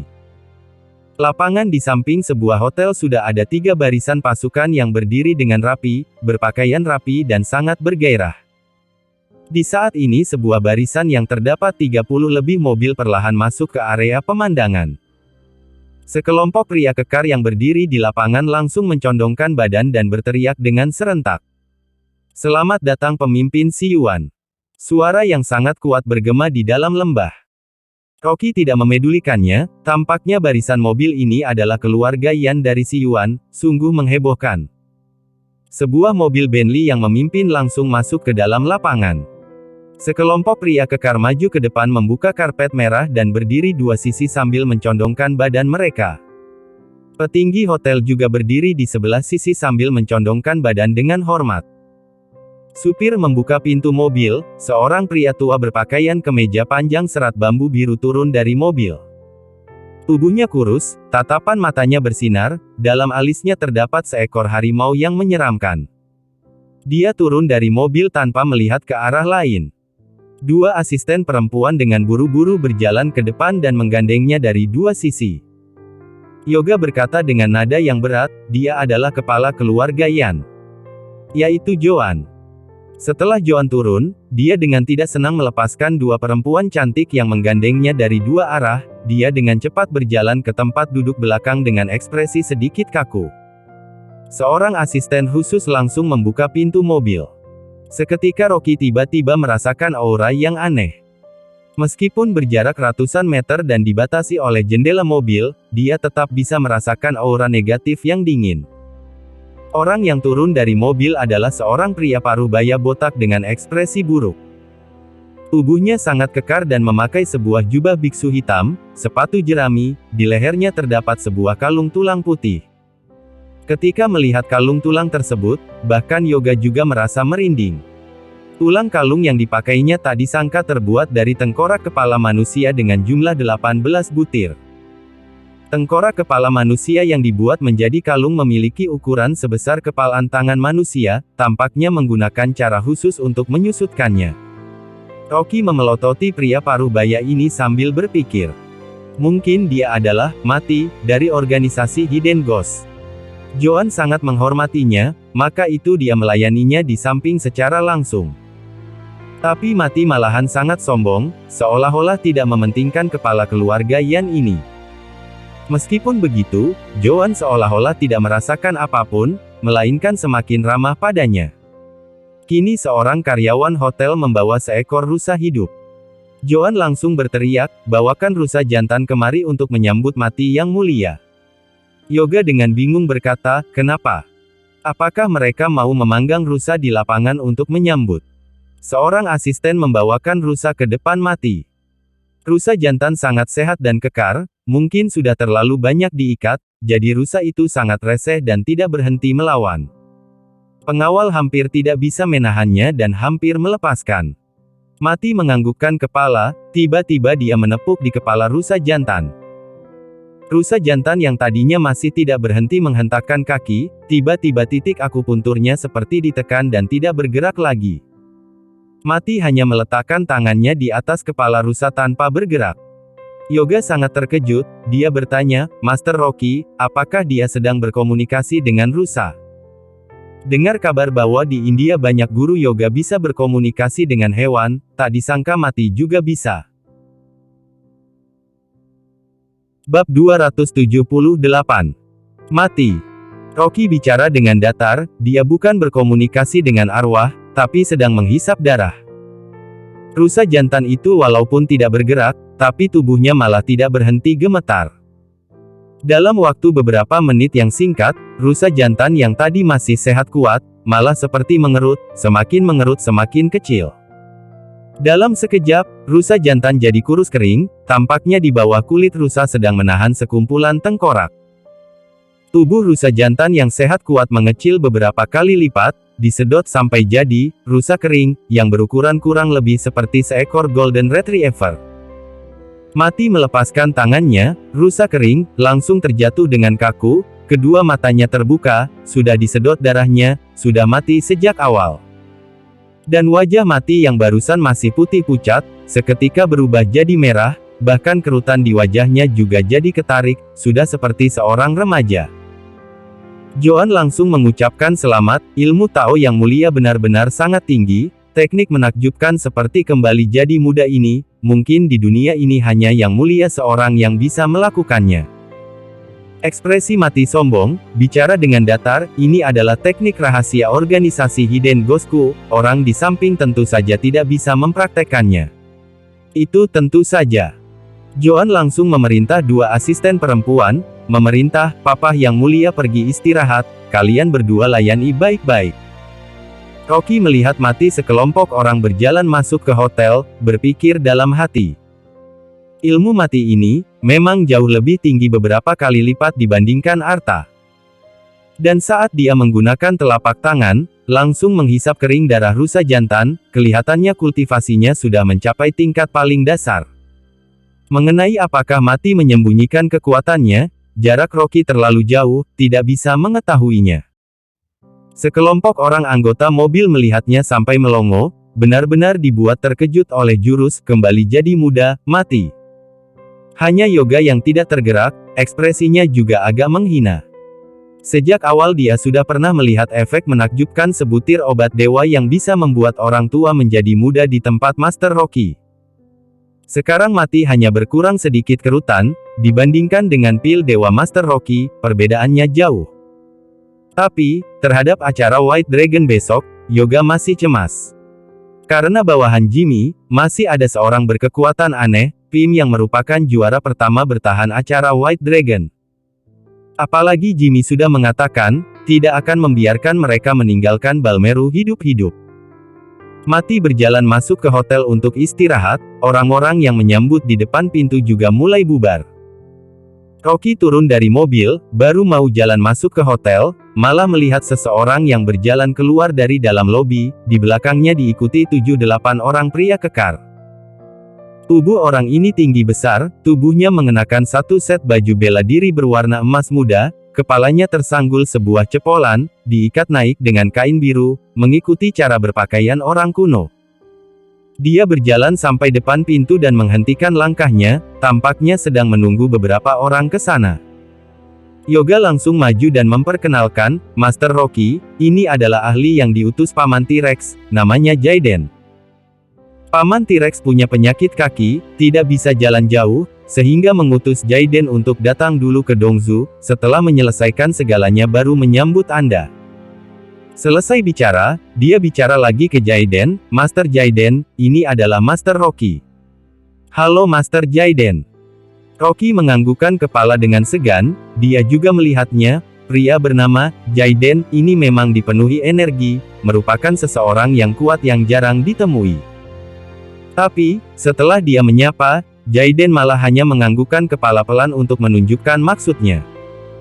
Sikapnya biasa saja, malah seperti Rocky yang datang berkunjung, dan bukan dia yang datang duluan untuk menyambut.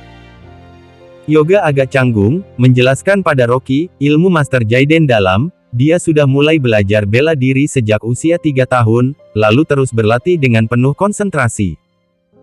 Biasanya jarang keluar rumah, menghabiskan waktu untuk berlatih, tidak begitu berinteraksi dengan orang lain, emosinya agak aneh, mohon Master Rocky memaafkannya. Beberapa orang itu adalah murid yang dia terima, diutus oleh Paman T-Rex untuk datang melindungi, ilmu bela dirinya juga sangat tidak biasa. Rocky menjawab, melihat Jaiden tidak tulus, jadi tidak saling menyapa lagi dengannya, langsung berjalan ke dalam lobi. Jaiden sedang berdiri di tengah pintu masuk, Rocky langsung jalan ke depan, matanya tidak menatapnya, tidak ada sedikit pun maksud untuk memutar, jadi dia tidak bisa tidak mengalah satu langkah ke samping, ekspresinya samar-samar kesal. Tapi, beberapa murid di belakangnya, malah mulai membantu atas ketidakadilan yang dialami gurunya. Hanya seorang pemimpin dari aliansi bisnis, berani sekali, ingin guru kami menyingkir. Kompetisi ini semuanya harus mengandalkan guru kami untuk mengontrol situasi, dia tidak ada gunanya sedikit pun, beraninya begitu tidak sopan. Bahkan Paman T-Rex juga sangat segan terhadap guru, memanggilnya Master, dia seorang anak muda itu terhitung apa, melihat rupanya itu juga tidak seperti orang yang berlatih bela diri. Iya, kalau bisa tunjukkan. Yoga mengerutkan alis, tambah canggung. Kalau diganti dengan orang lain, dia pasti menghentikan dengan suara keras. Tapi pihak lawan adalah Jaiden yang bahkan sangat dihormati oleh Paman T-Rex, ilmu bela dirinya tidak bisa dibayangkan seberapa tingginya, bisa melancarkan ratusan jurus yang sebanding dengan Pim dari Balmeru, akhirnya hanya kalah tipis satu jurus.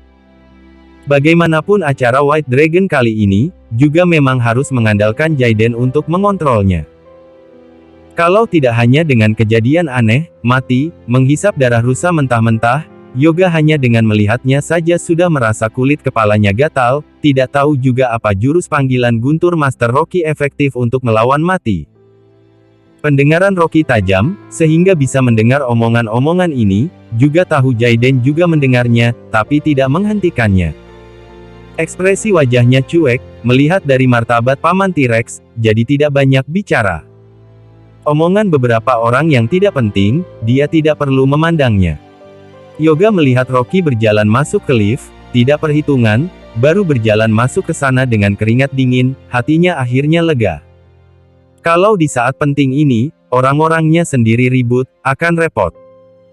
Jaiden berdiri di samping, dia tentu saja mendengar omongan para muridnya, tapi malah tidak membantahnya, terus melihat Rocky berjalan masuk ke dalam lift. Seorang muridnya maju dan berkata, "Guru," kata Paman T-Rex, "si Rocky ini juga seorang ahli, kenapa aku lihatnya tidak mirip sedikit pun?" "Semi, dia adalah temannya Paman T-Rex, jangan bicara menghina." Jaiden menghentikan dengan datar, tapi tatapannya malah terlintas sedikit penghinaan. Semi adalah murid besarnya, ilmunya sangat dalam, tadi membantu gurunya untuk menyuarakan ketidakadilan, sekarang bicara dengan berani, "Guru, kami para senior dan junior tadi sengaja menggunakan kata-kata untuk memprovokasinya, dia malah takut." "Ahli apanya? Aku lihat hanya seorang cacat." Ucapannya parah, Jaiden malah tidak menghentikannya lagi, hanya mengangkat kepala, berkata, "Semuanya kembalilah ke kamar, besok tes pertama, kamu mungkin akan naik tampil di panggung." "Baik." Ekspresi Semi senang, langsung mengepalkan tinjunya. Pertemuan acara White Dragon terakhir kali, dia tidak bisa tampil, ini gurunya ada maksud untuk membiarkannya menunjukkan wajahnya. Setiap kali acara White Dragon, yang datang melihat pertandingannya semuanya adalah orang yang paling berkekuatan dan berkuasa di dunia, akan memilih yang kekuatannya paling mencolok di antara para pembela diri di atas panggung, membayar uang dalam jumlah besar untuk menjadi pelindung pribadinya, atau bodyguard. Di acara White Dragon terakhir kali, dia punya seorang senior di Dongzu yang pertunjukannya mengagumkan di tes pertama, seorang bos besar dari kota Wasa tertarik dengannya, langsung merekrutnya di tempat menjadi bodyguard pribadi putrinya dengan gaji tahunan sebesar 40 miliar. Katanya, senior ini ternyata saat melaksanakan tugas sebagai bodyguard, disukai oleh putri bosnya, sekarang dia seketika berubah menjadi menantu yang baik, membuat mereka sangat iri. Semi mengepalkan tangannya, hatinya berpikir dirinya harus meningkatkan reputasi. Kalau dirinya juga punya nasib seperti seniornya, dan menikahi Miss Perfect, akan langsung berdiri di atas puncak kehidupan. Hati Semi senang, mulunya seperti diolesi madu, langsung menyanjung, "Guru, walaupun kami lebih hebat lagi, juga Anda yang mengajarnya. Kalau bisa beruntung membangun reputasi, itu ada guru seperti apa, muridnya juga begitu, tetap saja Anda yang paling kuat. Tapi memberikan kami kesempatan untuk menunjukkan wajah, semuanya tetap harus mengandalkan Anda." Mengenai Rocky itu, dia paling banyak akan pamer sedikit tapi bukan ilmu bela diri, mungkin saja saat benaran tiba hari tes itu, dia ketakutan sampai tidak bisa buang air, bahkan harus memohonmu naik ke atas panggung. Bab 279. Dasar kamu brengsek. Ucapan ini membuat hati Jaiden kesenangan. Dia memang dasarnya orang yang paling kompeten di sisi T-Rex, tapi belakangan ini Paman T-Rex selalu membahas Rocky, sikapnya tambah hormat, ini membuat Jaiden seketika merasa dirinya dibuang, hatinya diam-diam tidak senang. Melihat penampilan Rocky hari ini, juga hanya begini saja. Orang seperti ini, sama sekali tidak berhak untuk berada di tingkat yang sama dengannya. Jaden sama sekali tidak memandang Rocky, seketika sudah melemparnya dari pikirannya, sekarang semua tenaganya digunakan untuk melawan Pim. Terakhir kali dia kalah satu jurus dari Pim, setelah pulang dia melakukan pengasingan 2 tahun, adalah demi mengalahkan Pim, merebut reputasinya kembali. Sekalian, membuat Paman T-Rex tahu, siapa yang lebih hebat antara dia dan Rocky.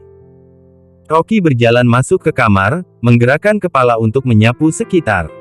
Walaupun hotelnya tidak besar, tapi juga dibereskan dengan sangat bersih dan rapi.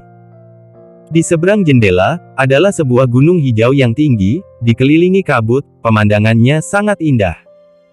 Di lembah gunung yang tidak jauh, ada beberapa paviliun. Di antaranya ada sebuah menara setinggi 9 tingkat bergaya kuno, menjulang ke langit, juga terlihat mengagumkan di pemandangan malam hari. Ini adalah titik pemandangan, Menara Cloud View, dilihat dari atas menara bisa melihat lautan awan, pemandangannya membuat pangling. Di bawah menara adalah sebuah tempat umum yang datar, merupakan tempat pertandingan kali ini. Saat Rocky sedang melihat Menara Cloud View, dari kejauhan, tiba-tiba merasa di belakang tubuhnya ada sedikit pergerakan aliran udara yang lemah. Pikirannya menjadi tegang, langsung memutar badan, langsung memukul ke bayangan orangnya. Orang berpakaian hitam di belakang tidak menyangka, mengangkat tangan untuk menghalangi dengan panik, melompat mundur ke belakang. Namun, walaupun gerakannya cepat, tapi Rocky malah lebih cepat. Langsung menapak dada orang berpakaian hitam. Dia tidak segan-segan, kekuatan tapakannya mengerikan, begitu pukulan ini didaratkan, lawan pasti akan terluka berat.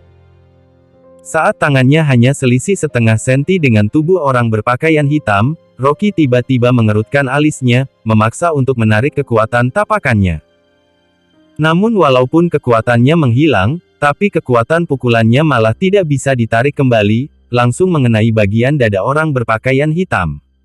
Ah! Suara kesakitan terdengar di ruangan, merdu dan lembut. Sekujur tubuh Rocky juga menjadi kaku, tangannya mengenai bagian yang ganjil, langsung menarik tangannya kembali. Hanya melihat orang berpakaian hitam melepas kain penutup wajahnya, mengulurkan tangan untuk mengusap dadanya, sambil mengomel dengan menggigit gigi. "Rocky! Kamu! Dasar kamu tidak sopan!" Rocky juga seketika canggung, dia tadi sedang fokus memikirkan soal kompetisi, tiba-tiba mendengar ada suara angin yang datang, jadi tanpa sadar melancarkan satu serangan. Dia mana menyangka, ternyata Magi si pembuat onar lagi. Kalau bukan karena penciumannya tajam, mencium aroma tubuhnya, menarik kembali tempat waktu, pukulan yang tadi begitu didaratkan, bisa langsung membuatnya muntah darah, organ tubuhnya hancur berkeping-keping. Rocky hanya tersenyum dingin, apa lain kali kamu bisa tidak memainkan permainan lama dengan berbuat curang begini? Bukan urusanmu. Wajah Magi memerah, wajahnya marah. Dadanya masih sangat sakit, seperti ditepuk dengan tenaga oleh orang. Tidak hanya sakit, seluruh tubuhnya juga tidak nyaman, malu sampai lehernya juga memerah. Magi marah dan malu, benar-benar tidak tahan untuk menendang Rocky beberapa kali, dia ini sudah mengambil keuntungan darinya, masih pura-pura bodoh. Melihat wajahnya marah, Rocky juga melihat tubuhnya dengan kaku. Tidak disangka anak ini, pertumbuhannya begitu baik, tidak tahu juga tumbuh dengan makan apa. Magi juga memperhatikan pandangan Rocky, dia menundukkan kepala, seketika merasa tambah malu. Dia marah sampai langsung menyergap kemari, menggerakkan tinju kecilnya, memukul, menghajar dan mengomeli Rocky. "Rocky, kamu benar-benar brengsek. Kamu lihat lagi. Aku pukul kamu sampai mati." Rocky hanya bisa tersenyum mati, membiarkannya memukul beberapa kali untuk melampiaskan amarah. Walaupun kesalahannya tidak ada padanya, tapi siapa suruh dirinya memang mengambil keuntungan. Lagi pula beberapa pukulan dan tendangannya, kalau mengenai tubuh juga hanya seperti dikelitik. Magi memukulnya beberapa kali dengan marah, akhirnya terpaksa menghilangkan amarahnya. Melihatnya berhenti, Rocky baru mengerutkan alis dan bertanya, "Kenapa kamu ke sini?" "Bernard juga datang." "Kakekku tidak datang, aku sengaja datang kemari untuk menemuimu." Rocky melihatnya dari atas ke bawah, melihatnya berpakaian seperti mau keluar di malam hari, juga menggendong sebuah ransel, tidak bisa tidak menggelengkan kepala, kabur keluar ya. Itu tentu saja, kakekku tidak mengizinkanku kemari, katanya di sini terlalu berbahaya. Maggie cemberut, lalu mengulurkan tangan untuk menarik lengan Rocky, bicara dengan panik, "Kak Rocky, kamu malam hari ini cepat pergi. Jangan menetap di sini, kalau tidak kamu akan dalam bahaya, ada orang yang ingin menyerangmu." Rocky merenung sejenak, berkata, "Jimmy ya?" Maggie terkejut, bertanya dengan kaget, "Kamu tahu pamanku?" Rocky berkata, "Tidak hanya tahu, aku juga pernah bertemu dengannya di kota Gopo." "Apa, dia datang mencarimu? Dia bilang apa? Apa dia mengancammu?" Maggie begitu mendengarnya tambah panik, bertanya dengan beruntun. Melihat rupa Maggie yang panik, bahkan wajahnya sampai merah, Rocky merasa lucu dan terharu, menggelengkan kepala dan berkata, "Jimmy datang ke kota Gopo, tujuan utamanya adalah untuk mengingatkan Yoga, sekalian menyuruhku jangan ikut campur, dan tidak bicara lebih." Maggie bingung, alisnya masih mengerut, berkata, "Ayahku demi menikah dengan ibuku, memisahkan diri dari keluarga Chen, setelah ayah ibuku meninggal, pamanku datang untuk berkabung, menyuruhku kembali ke keluarga Chen untuk mengenali moyang, aku sudah hidup bertahun-tahun dengan kakek, tentu saja tidak setuju. Tapi kalau pamanku ingin melukaimu, aku pasti akan mencarinya untuk meminta penjelasan." Rocky bicara sambil tersenyum, "Jimmy tidak bisa melawanku. Kamu jangan meremehkan pamanku, di sisinya ada seorang ahli bernama Pim, sangat hebat." Maggie langsung berkata, "Aku datang kali ini, karena ingin memberitahumu, sebaiknya jangan berkonflik dengan Pim." Tapi kalimat berikutnya, Maggie malah tidak menjelaskannya.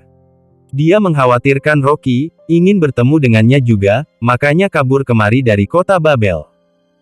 Rocky tersenyum, berkata, "Tenang saja, selama dia tidak mengusikku, aku tentu saja tidak akan menyerangnya.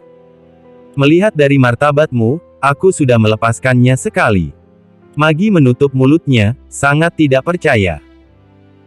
Dari yang dia tahu, ilmu bela diri Pim sangat aneh dan tidak bisa diprediksi, bahkan kakek pun agak takut, kakek bahkan pernah bilang, Pim ini melakukan pengasingan bertahun-tahun dan latihan keras, jangan lihat dia kelihatannya seperti berusia 50-an, sebenarnya sejak awal sudah berusia lebih dari 100 tahun. Orang ini sama sekali bukan tubuh orang biasa, sudah mendekati tubuh dewa. Rahib yang berlatih keras begini, walaupun Rocky langsung berlatih dari lahir, paling banyak juga hanya 20 tahunan, mana bisa menandinginya. Maggie berpikir sejenak, mengingatkan sekali lagi, "Pokoknya, kamu jangan pedulikan dia, kalau pamanku mengatakan sesuatu padamu, kamu beritahu aku pergi cari paman untuk debat."